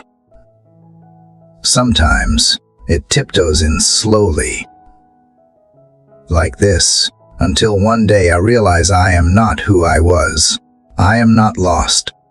I am not broken beyond repair. I am being made new. This joy is holy. Father, not because it is loud, but because it is lasting. Not because it is flashy, but because it is true. And I want to honor it. I want to make space for it in my everyday life. I want to stop dismissing the good. Stop expecting the worst. Stop carrying the belief that joy must be earned or explained. I want to live like someone who believes joy is not an accident, but a promise. Not a reward, but a gift. Not a distraction, but a direction. So I welcome it now, even if it is small, even if it feels unfamiliar, even if it comes in waves and disappears again before I think I am ready. I won't cling to it with desperation. I will let it flow, let it breathe, let it become part of me again. I will learn its rhythm. I will trust that it knows when to return, because it comes from you. And you never leave. You never stop giving good gifts, even when I have stopped expecting them. God, thank you for reminding me that joy is not a finish line. It is a companion. It walks with me, sings over me, and grows within me. Even in mourning, it holds space. Even in waiting, it whispers hope. Even in the silence, it hums something eternal. Let me hear it again. Let it echo through my thoughts and my words and my choices. Let it be the undercurrent of everything I touch. Let me be someone who does not run from joy, but runs with it. Who does not shrink when it surprises me, but stands tall and receives it fully. Let me become someone who spreads it, who carries it like light in cupped hands, who offers it without explanation to those who have gotten what it feels like. Let me be a resting place for joy, and in doing so, a reflection of you, Lord. Even as joy begins to awaken in the quiet corners of my soul, I still find myself hesitating when the road ahead disappears into mist. It is as if part of me still needs to see every step before I can move. But I am learning slowly, deeply, that trust is not built on clarity. Trust is built on closeness. And you, Father, are near. There are mornings like this one, when the light is soft but the questions are loud, when I wake up unsure of how to begin, how to keep going, how to carry what I carry. I look for signs, for confirmation, for anything that will tell me I am not walking in circles. But you remind me again that faith is not a spotlight that shows me the whole road. It is a lamp to my feet, just enough light for this next step. God, I have spent so much time fearing what I cannot predict. I have imagined worst-case scenarios, planned escape routes, braced for storms that never came. And all the while, you were asking me to rest not in knowing, but in being known, not in control, but in communion. You never required me to figure it all out. You just asked me to follow. So today, I choose again to follow. Not because the road is easy, but because you are trustworthy. Not because the future is certain, but because you are constant. My heart still wavers. I still wrestle with doubt. But in this moment, I place my uncertainty in your hands and say, lead me anyway. I do not need to see the whole path. I only need to see you. Lord, When fear rises and questions crowd my thoughts, help me anchor my focus, not on outcomes, but on presence. Yours, mine. Together. That is enough. Teach me to be okay with not knowing what is next. Teach me that courage is not the absence of uncertainty, but the willingness to move forward while holding it. Let me walk boldly into the mystery, not with reckless confidence, but with surrendered faith. You are not a God who dangles answers like a prize for the deserving. You are a shepherd, guiding with wisdom and gentleness, even when the trail bends beyond my sight. You are a potter, shaping not only the journey, but the one who walks it. You are a father, patient with my hesitation, yet persistent in your pursuit. And because of who you are, I do not need the map. I just need to keep holding your hand. Father, I confess that my trust has not always been steady. There have been days when I questioned whether you heard me at all, moments when I wondered if I had wandered too far off course to ever find my way back. But even in those places, you were there. You never abandoned me. You never withdrew your mercy. And now, as I stand here again at another uncertain turn, I choose to trust not just in your plan, but in your heart. Let this trust be more than a feeling. Let it be a decision, renewed with each breath, reinforced by your truth. Let it be the quiet resolve that carries me through days of doubt. Let it be the melody beneath my silence. Let it be the anchor when winds of anxiety blow. Let it grow, not in absence of hardship, but in the middle of it. Lord, I see now that the path does not need to be straight for it to be sacred. Detours are not disasters. Delays are not denials. What looks like wandering may be wonder.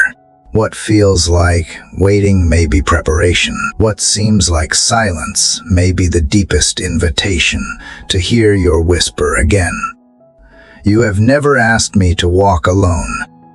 You have never left me to navigate with only my own wisdom. And every time I thought I would reach a dead end, you showed me that grace knows how to build roads through the wilderness. You made a way through the sea. You made water spring from the rock. You can surely make a way here too, even now. So I breathe in this moment. I breathe in trust, not because the answers have arrived, but because your peace has. I may not know how the pieces will come together, but I know the one who holds them. I may not have a timeline, but I have a guide. I may not feel ready, but I know I am not alone. God, make my steps steady today, even if they are slow, even if they are unsure. Make them faithful. Let me wake each morning and offer you this same prayer, not for clarity, but for closeness, not for guarantees, but for grace. Let my journey be marked not by perfection, but by trust. If the road bends, I will bend with it. If the fog lingers, I will listen harder. If the way narrows, I will walk with humility. And in all of it, I will remember that I am not being led by circumstances, but by love. The kind of love that never loses track of me. The kind of love that walks the road beside me, even when I can't feel it. The kind of love that does not need me to be brave, just willing. And here I am. Willing, here I am. Still believing, here I am, Lord, with open hands again. Lead me. I will follow. Father, as I sit in the stillness of this morning, I begin to feel the weight I have grown accustomed to carrying. It has molded itself into the shape of my shoulders, settled deep into my chest, crept into my thoughts without invitation. This heaviness, made of fears I have silenced, disappointments I have buried, and expectations I have clung to, has followed me like a shadow. But now, in your presence, I feel something shift, not because the burden has changed, but because I no longer want to carry it alone. God, I have tried so hard to be strong, to hold everything together, to pretend I could handle what I was never meant to hold. I have called it responsibility, but it was fear. I have called it faithfulness, but it was control. And all the while, you were whispering that surrender is not weakness. It is wisdom. It is where healing begins. So here I am, not with strength, but with honesty. I am tired. I am ready to let go. Lord, you know how tightly I have gripped the things I believed I needed: people, outcomes, images of the life I thought I should be living. You know how I have measured my worth by my ability to keep it all in balance. You have watched me wear a smile while carrying storms inside. And yet, even as I unraveled in silence, you never left. You never turned away. You waited for this moment not to shame me, but to welcome me back into freedom. Today, I release what is not mine to hold. I release the past I cannot change, the future I cannot control, the pain I have carried without processing. I lay down the resentment that has weighed down my joy, the shame that has whispered lies about who I am, the fear that has stolen the sweetness of the present. I place them all before you, not wrapped in eloquence, but raw and real. You are not offended by my mess. You meet me in it. Father, help me loosen my grip. Every time I feel the urge to reach for control, remind me that trust is a daily surrender. When I feel afraid, teach me that I do not have to fight alone. When I am overwhelmed, show me that I can lay every burden at your feet, not because I am giving up, but because I am giving over. To the one who knows better, to the one who sees further, to the one who holds all things together even when I feel like I am falling apart. You are not asking me to fix everything. You are not demanding I be more than I am. You are simply inviting me to come, to bring the fullness of my awareness and let you trade it for peace. Your word says your yoke is easy and your burden is light. I confess I have carried what was never mine, and I am ready now for the exchange, not just for rest, but for renewal. Lord, teach me to live with open hands, not clenched in fear, but open in faith. Let me live lightly, freely, not because life is easy, but because I know where to lay what is heavy. Let me remember that surrender is not a one-time event, but a rhythm, a sacred rhythm that turns anxiety into prayer, exhaustion into presence, and striving into rest. And in this surrender, I begin to hear you again, not as a distant voice demanding perfection, but as a gentle whisper saying, "Let me carry this." I hear you in the breeze, in the quiet hum of the earth waking up, in the stillness between breaths. You are here, offering to carry what I cannot. And for the first time in a long time, I believe you mean it. So I release the pressure to perform. I release the illusion of control. I release the belief that I must be all things to all people. I release the fear of not being enough, the fear of being too much, the fear of being seen. I release the inner critic who has shouted louder than your voice. I release the patterns that have numbed me instead of healed me. Instead, I receive peace. I receive stillness. I receive grace like soft rain on thirsty ground. I receive the reminder that I was never meant to carry everything alone. That you are my strength when I am weak, my guide when I am lost, my peace when I am anxious, and my anchor when I am adrift. Let today be different, not because circumstances have changed, but because my posture has. Because I have chosen to stop clinging and start trusting. Because I have decided to believe that your shoulders are stronger than mine. Because I have remembered that my value is not in what I carry, but in who carries me. Father, thank you for this sacred exchange, for meeting me here in this moment of release, for showing me that I am not defined by the weight I carry but by the one I walk with as I rise into this day. May I walk lighter not because the world is lighter, but because my soul is, because I have finally said yes to letting go, and yes to letting you in. Lord, this morning I come to you not with answers, but with questions, not with clarity, but with the trembling edge of faith. I am standing at a threshold where the road ahead disappears into a fog I cannot see through. Everything in me longs for certainty, for a map, for assurance that the next step will lead to safety. And yet, what I feel you whisper is not a plan, but a presence. Not a blueprint, but a beckoning. You are not handing me the full picture. You are simply saying, walk, God.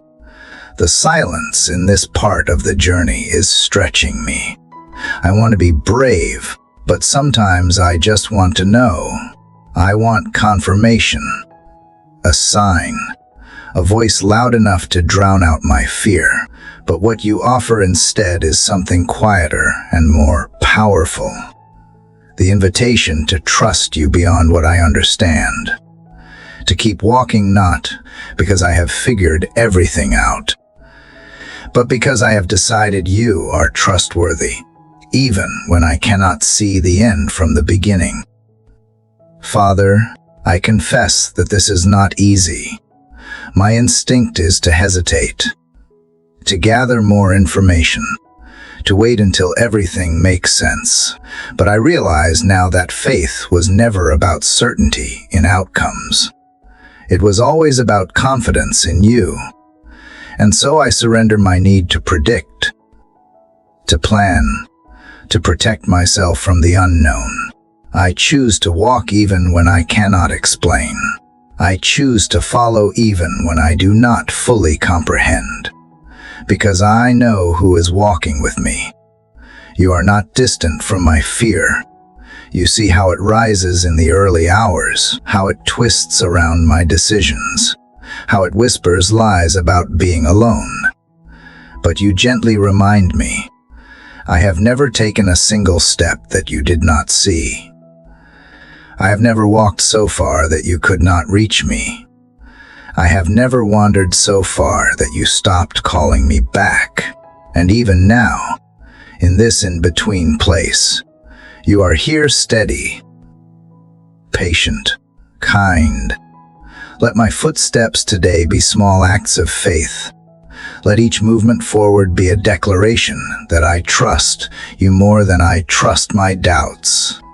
Let the way I choose to love, forgive, and hope be my testimony, not because life is certain, but because you are. Let me move forward with peace that does not depend on circumstances, with courage that does not rely on guarantees.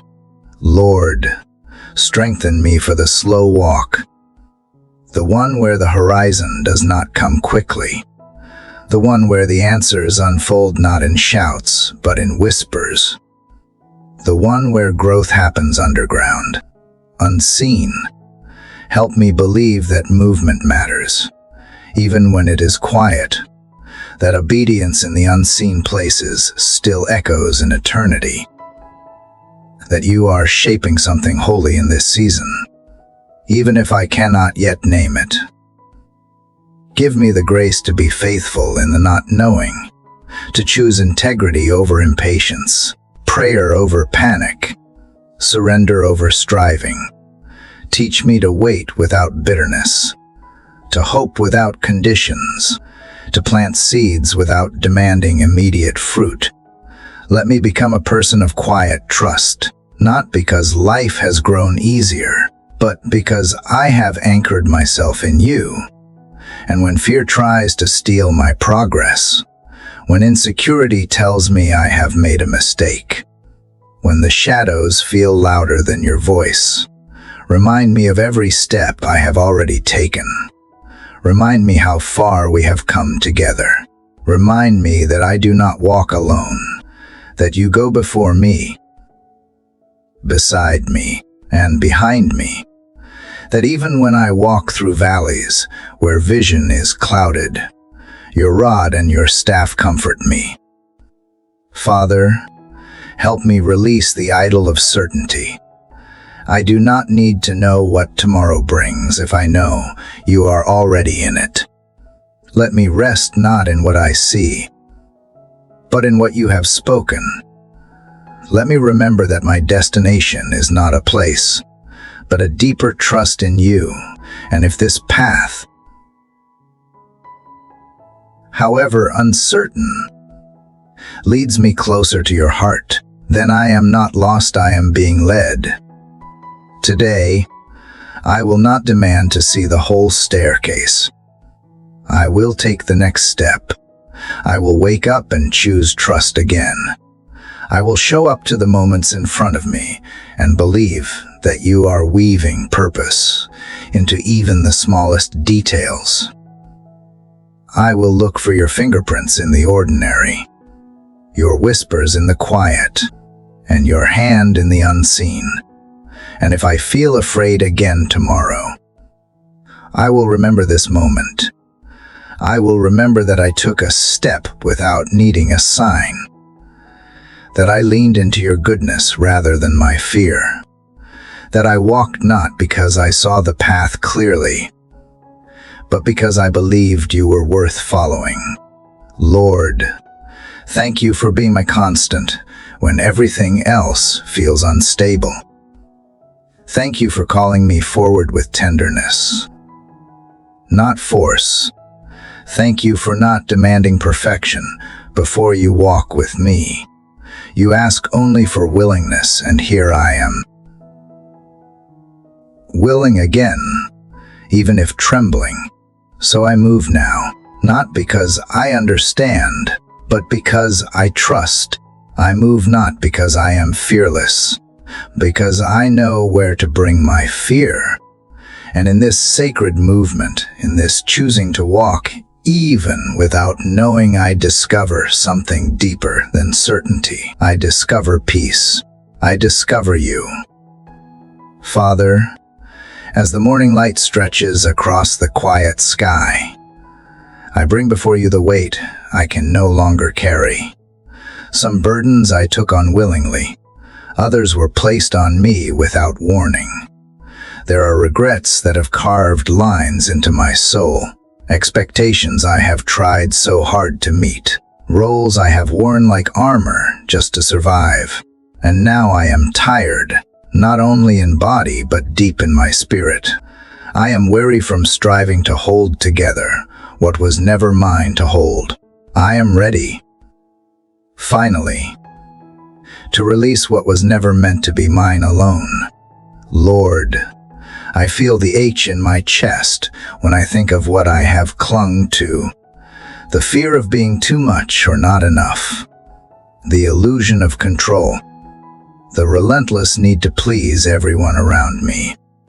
These things have shaped the way I see myself, the way I speak to you, the way I walk through the world, have let shame disguise itself as responsibility. I have let worry become a rhythm in my heartbeat. But you, gentle and wise, are calling me to lay these down, not because I am a failure, but because I was never meant to carry them without you. God, I confess how tightly I have gripped the past, moments that hurt, words that wounded, decisions I wish I could undo. I have tried to make peace by rehearsing the pain, by thinking if I could just understand it enough, it would lose its power, but it has not. It still lingers. And I know now that healing does not come from replaying the past, but from surrendering it into your hands. So I offer it to you now, with trembling fingers, trusting that you can do more with my brokenness than I ever could with my control. There are people I love that I cannot fix. There are outcomes I cannot predict. There are situations that stay unresolved, no matter how many nights I spend praying over them. I have confused persistence with pressure, thinking if I push harder, try more, love louder, things will change. But some things, Lord, are yours to hold, and my peace cannot be tied to what I cannot change. Teach me to release with grace, not guilt. Teach me to trust that surrender is not giving up, it is giving over, giving to you what was never mine to save. Father, I am not giving up on hope. I am giving up on carrying it alone. Let me breathe again. Let me walk through this day unburdened by the weight of yesterday's disappointments or tomorrow's unknowns. Let my arms be free to receive what you have for me now. In this sacred present, I do not want to miss today, trying to control what is already written in your hands. Help me let go of the need to explain myself to those who will not understand. Help me release the burden of being understood. Let my heart rest in the truth that you know me fully, and that is enough. Free me from the false responsibility I carry for the emotions of others, for the choices they make, for the outcomes I cannot steer. My job is to love, to show up, to be faithful, not to play savior. There is only one Savior, and I am not him, God. When fear whispers that surrender is weakness, speak louder. Remind me that surrender is the bravest kind of strength. It is the decision to stop wrestling and start resting. It is the willingness to let your will be done, not mine. It is the choice to release my grip and trust that what you hold is safer in your hands than in mine. Even when I can see the results, even when I feel the ache of letting go. Let me find peace in the unclenching. Let my soul exhale. Let me remember that I am not defined by what I carry, but by who carries me. Let this be the morning where I stop dragging what is too heavy for my heart. Let this be the moment where I choose freedom over familiarity. Let this be the hour where I trust you more than my fear of what happens if I release it all. Father, if I try to pick it up again later today, as I so often do, meet me there with mercy. Gently remind me that freedom is not one decision, but many, that I may need to surrender again and again, and that is okay. You are not frustrated with my process. You walk beside me patiently, lifting what I drop, holding what I forget to hand you, staying near even when I fall under the weight again. This is the beginning of something new, not because my circumstances have changed, but because I have, because in this moment, I have chosen to trade my burdens for your peace, my fear for your presence, my grasp for your grace. I may not feel the difference right away, but I believe something has shifted. The act of letting go is holy. It is sacred. It is the language of trust, and I am learning to speak it. So I will walk through this day a little lighter, a little freer, not because life got easier, but because I chose to believe you are enough, that your strength is made perfect in my weakness, that your hands are safer than mine. And when I feel the tug to take it all back again, remind me, Lord, of this morning, of this choice, of this peace. I am not empty in the letting go. I am made ready for joy, for healing, for what is next. And even if I do not yet know what is coming, I know who walks with me. That is enough. You are enough. Father, as the light of this day unfolds, I find my heart opening to the promise of new beginnings. After walking through seasons of doubt, surrender, and healing, I am learning that each morning brings the invitation to start fresh, not because I have it all figured out, but because you make all things new. I do not need to carry the burdens of yesterday into today. You offer me the gift of renewal, wrapped in grace and sealed with hope. Lord, it is easy to get caught in the weight of the past, the mistakes, the regrets, the moments when I felt I failed you or myself. I have held on to them as if releasing them meant forgetting the lessons they taught. But you are teaching me that forgiveness is not forgetting, and healing is not erasing. Renewal means stepping forward with all my scars, not ashamed, but empowered by the ways you have carried me through. It means that my story is still being written, and the next chapters hold hope. God, sometimes new beginnings feel like a blank page that terrifies me with its emptiness. I want to write well, to make no mistakes, to paint beauty over brokenness. But you remind me that newness does not come from my perfection, it comes from your presence. You are the author who guides my hand, even when I cannot see the whole picture. You inspire the words, the colors, the shape of what is yet to come. And that assurance is the courage I need to begin again. In the quiet of this morning, I embrace the truth that my past does not dictate my future. I am not bound by the failures or fears that once held me captive. You have unlocked the chains with mercy and love. You have opened doors I thought were forever closed. You have lit paths where shadows once loomed. And because of that, I step forward with anticipation, not hesitation.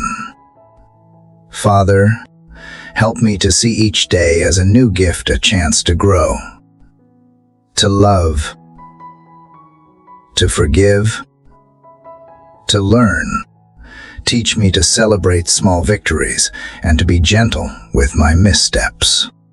Remind me that progress is not always visible, and that sometimes the deepest growth happens beneath the surface, unseen but real. Give me patience with the process and faith in your timing. Let this new beginning be more than a moment. Let it be a way of living, choosing hope over despair, choosing trust over anxiety, choosing to believe in your goodness even when the path is uncertain. Let me walk boldly into the unknown, knowing you have already prepared the way. Let me not cling to old fears, but release them into your hands, free to move forward unburdened. Lord, I pray that this renewal touches every part of my life, my relationships, my purpose, my spirit. Let broken connections be healed. Let weary hearts be restored. Let stagnant dreams be awakened. May your life-giving spirit breathe fresh breath into all that feels dry and lifeless. May your peace guard my heart as I navigate change. Teach me to embrace new beginnings with gratitude, to see every sunrise as a symbol of your unwavering faithfulness, to recognize that no matter what yesterday held, today is an opportunity for redemption and joy. Let me not waste this precious chance to start again with you at my side. As I take this step forward, I release fear and doubt. I release the need for control and the illusion of certainty. I embrace freedom, the freedom to be imperfect, to be vulnerable, to be myself fully known and loved by you.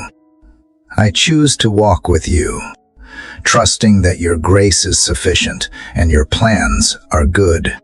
God, thank you for the hope that new beginnings bring. Thank you for your patience as I learn to trust again. Thank you for your constant presence in every season of my life. May this morning, as promise, guide me through the days ahead, anchoring me in your love and purpose. With every breath, I choose to embrace the new mercies, new joys, new opportunities, and I do so with a heart open to you, ready to receive all that you have prepared. Let this be the beginning of a beautiful journey, shaped by your hand, sustained by your grace, and filled with your peace. Father, as I continue this journey of new beginnings, my heart longs to find peace not in distant promises or future hopes, but in this very moment. After all the searching and the striving, the surrender and the trust, I come before you today with a simple desire, to be fully present, to rest in the here and now, with you as my anchor, my refuge, and my joy. Lord, I confess how often I have let my mind wander into worries about tomorrow or regrets about yesterday. My thoughts race ahead, creating storms in my heart before the day has even begun. I carry burdens that do not belong to this moment, and in doing so, I lose the gift you give me, the present breath, the now that holds your grace. Help me, Father, to release these distractions and to embrace the peace that comes from trusting you with every detail, every unknown. God, peace is not the absence of challenges.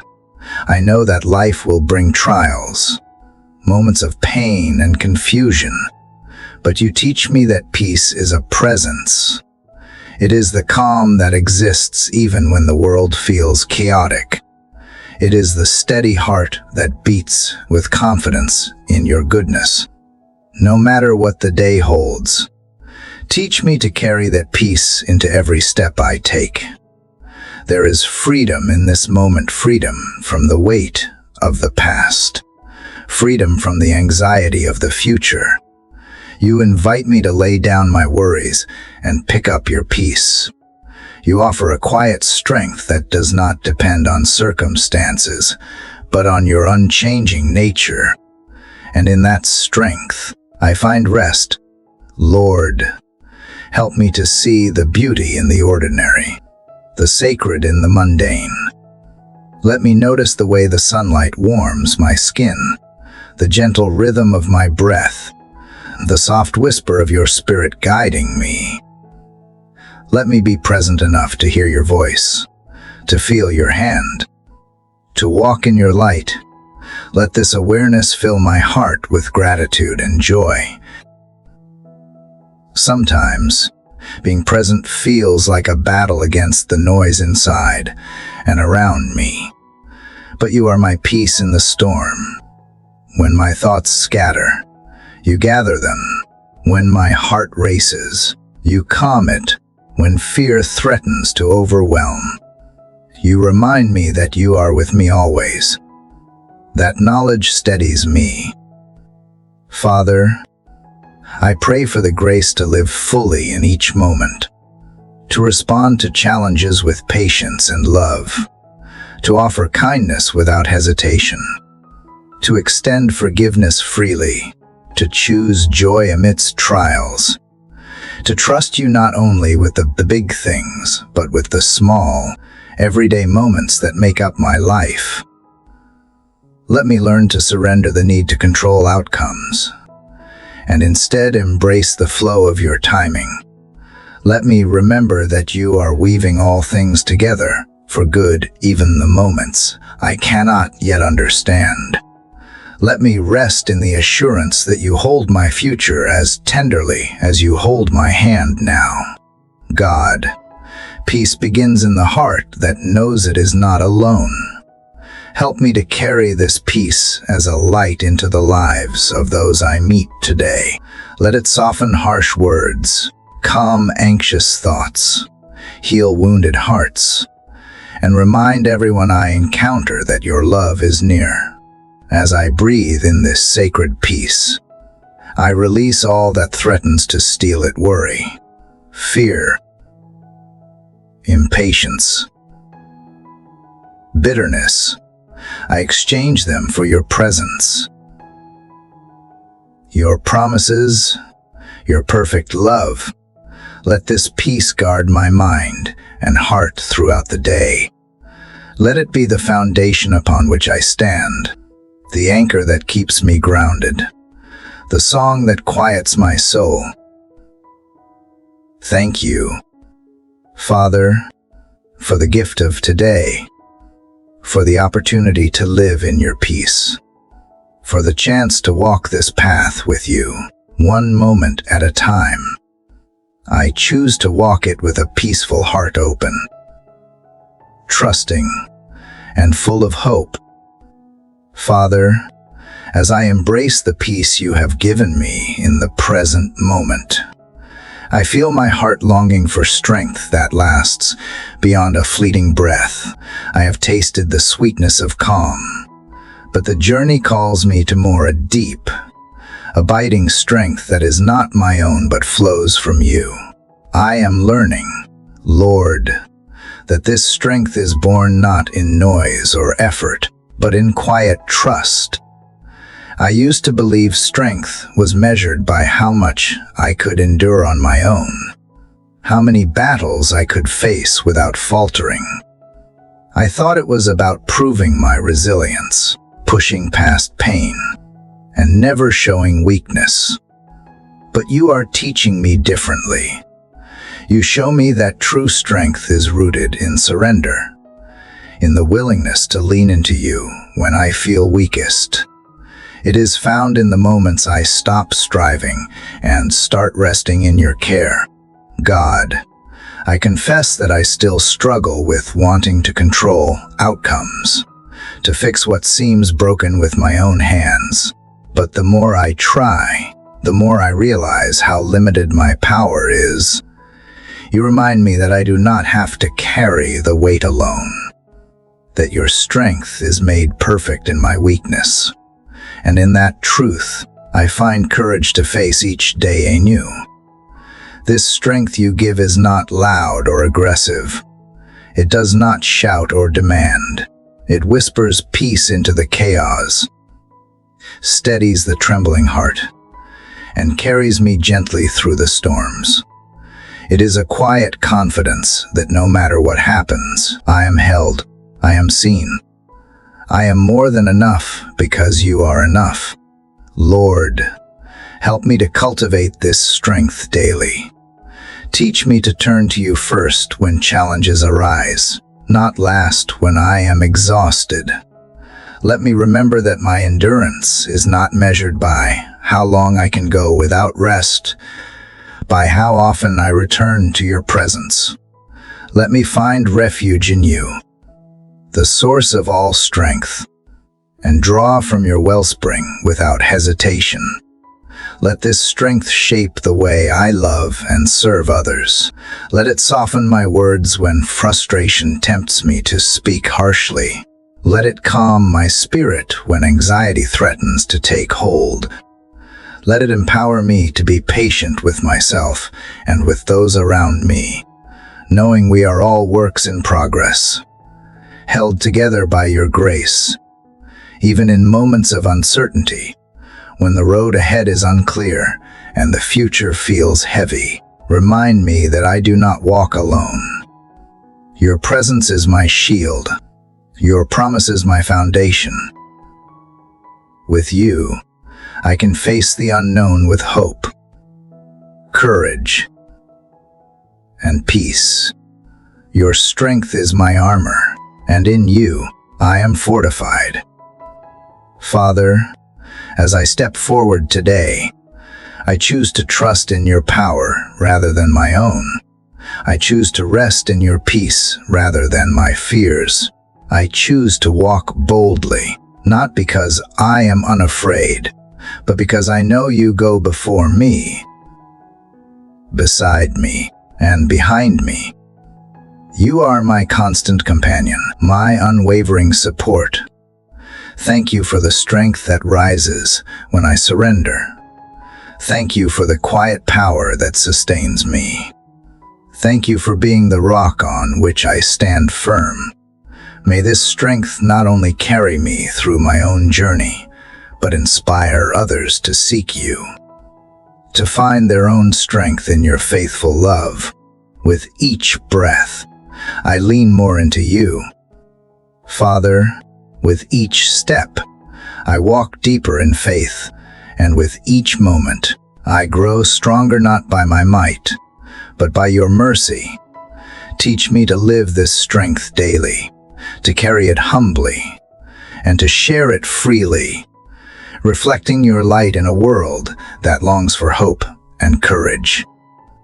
Father, building upon the strength you nurture within me, I now come seeking patience, a sacred virtue that so often feels out of reach when life's pace overwhelms my spirit. After walking this road with you, I realize that patience is not simply waiting. It is an active, intentional posture of trust, a way of saying, I believe you are at work, even when I cannot see. This journey has taught me that patience is the bridge between hope and fulfillment, and I long to walk across it with grace. Lord, I confess how easy it is for me to become restless. My heart rushes ahead, eager for the next chapter. Longing for resolution, I find myself trying to push time forward, to hurry what only you can perfect. But you invite me to slow down, to breathe deeply, to rest in the present moment, even when the answers are not clear. You teach me that patience is not passive endurance, but a powerful declaration of faith in your timing, God. Sometimes patience feels like a quiet struggle. It is the discipline to hold my worries gently, to resist the urge to control outcomes, to release my grip on expectations. Yet in this struggle, I discover your peace, a peace that transcends understanding and steadies my soul. Your patience with me is endless, and you model for me what it means to wait with hope and confidence.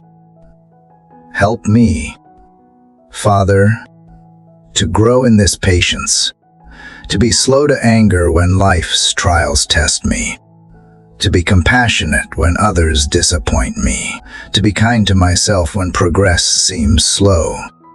Let me learn that every delay is not a denial, but preparation, a sacred unfolding of your perfect plan. Teach me to trust the seasons you bring, knowing that growth often happens beneath the surface, unseen but vital. In moments when waiting feels unbearable, remind me of your promises. Remind me that you are never late, that you hold the future firmly in your hands, that you are working all things together for good, even when the process is painful or confusing. Let these truths be a balm to my anxious heart and a light to my uncertain path. Lord, patience also means embracing the journey itself, not just the destination. Help me to find joy in the small moments, to celebrate each step forward, no matter how tiny. Let me recognize your presence in the everyday rhythms of life, in the morning light, in quiet prayers, in acts of kindness. May I learn to appreciate the process of becoming, knowing that transformation is often gradual and gentle. Teach me to surrender my need for immediate results, and instead cultivate a heart that trusts your perfect pace. Let me be patient with myself, with others, and with the unfolding of your work in my life. May I extend the same grace you have given me to those around me, becoming a vessel of your patience and peace. Father, I ask for strength to endure the waiting, for wisdom to see your hand in every delay, and for courage to keep moving forward even when the way is unclear. Help me to remember that every season of waiting is an opportunity to deepen my relationship with you, to learn more about your faithfulness, and to grow in humility and trust.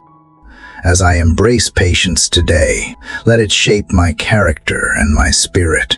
Let it soften my heart and steady my mind. Let it draw me closer to you, the source of all patience and love. And as I wait, may I find rest not in the absence of challenge, but in the presence of your abiding peace. Thank you, Father, for teaching me to wait well, for walking with me through every season, for being my constant companion and my sure foundation. May this patience bear fruit in my life, drawing me ever nearer to you and reflecting your grace to the world around me. Father, as I continue to learn the grace of patience, I find my heart yearning for hope, the steadfast anchor that holds me through life's storms and uncertainties. After embracing stillness and trusting your timing, I realize hope is not merely wishful thinking. It is a deep-rooted assurance that you are at work, even when I cannot see the outcome. It is the quiet song that sustains me when all else feels uncertain. Lord, I confess that hope has not always come easily. There have been times when despair whispered louder than promise, when darkness seemed to swallow light, and when my faith faltered beneath the weight of waiting. But you, in your unfailing love, continue to remind me that hope is alive, breathing within me, waiting to be grasped with renewed faith each day. Hope, Father, is not a distant dream. It is not a fragile thread easily broken by trials. It is the solid ground beneath my feet, the invisible hand that steadies my steps. It is what keeps me moving forward, not because I can see the path clearly, but because I trust the one who lights the way. In hope, I find courage to face the unknown, strength to endure the present, and joy to anticipate the future. God, teach me to hold hope with open hands, neither clinging tightly nor letting go too easily. Help me to nurture it with prayer, to feed it with your promises, and to protect it from the doubts that try to extinguish its flame. Let hope grow deeper than circumstances and stronger than fear, a light that shines in the darkest valleys. I ask you, Lord, to fill my heart with hope that is rooted in your faithfulness. When I feel weary, remind me of your past mercies and the countless ways you have carried me. When uncertainty looms, whisper your truths into my soul. When despair threatens, breathe new life into my spirit and rekindle the flame of hope within me. Let this hope not only sustain me, but overflow into my relationships, my work, and my service. May become a beacon of hope for those who have lost their way, a source of comfort for those burdened by pain, and a voice that proclaims your goodness amid trials. Use me, Father, as an instrument of hope in a world desperate for light. As I anchor my life in hope, may it transform my perspective. Let me see challenges as opportunities for growth, setbacks as lessons in perseverance, and waiting as a season of preparation. Teach me to rejoice not only in the answers you give, but in the faith you cultivate through waiting. Thank you, God, for being the eternal source of hope, for promising a future filled with your presence and peace, for holding my hand through every storm and guiding me toward the dawn. May this hope become the steady rhythm of my heart, the foundation of my faith, and the song of my soul. Father, as I stand at the edge of this long journey of prayer and reflection, I feel the gentle unfolding of a new beginning stirring within my soul. This journey has not been easy. It has been marked by moments of doubt, surrender, healing, and hope. Yet here I am still standing, still seeking, still reaching toward the light you have placed before me. I am grateful for every step that brought me closer to your presence, every breath that carried me through the storms, every whisper of your love that reminded me I was never alone. God, I recognize that faith is not a destination, but a continuous journey, a path I am called to walk every day with courage and trust. There will be days when the road is smooth and joy flows freely, and days when the path feels rocky and the weight of uncertainty presses down. But in every moment, you remain the constant, the unchanging source of grace that fills me with strength and peace. Thank you for teaching me that vulnerability is not weakness, but the doorway to true strength. For showing me that surrender is not giving up, but letting go so you can carry me. For reminding me that your mercy never runs out, that your love never fails, and that your faithfulness extends beyond all understanding. These truths are the foundation of my hope and the anchor of my soul.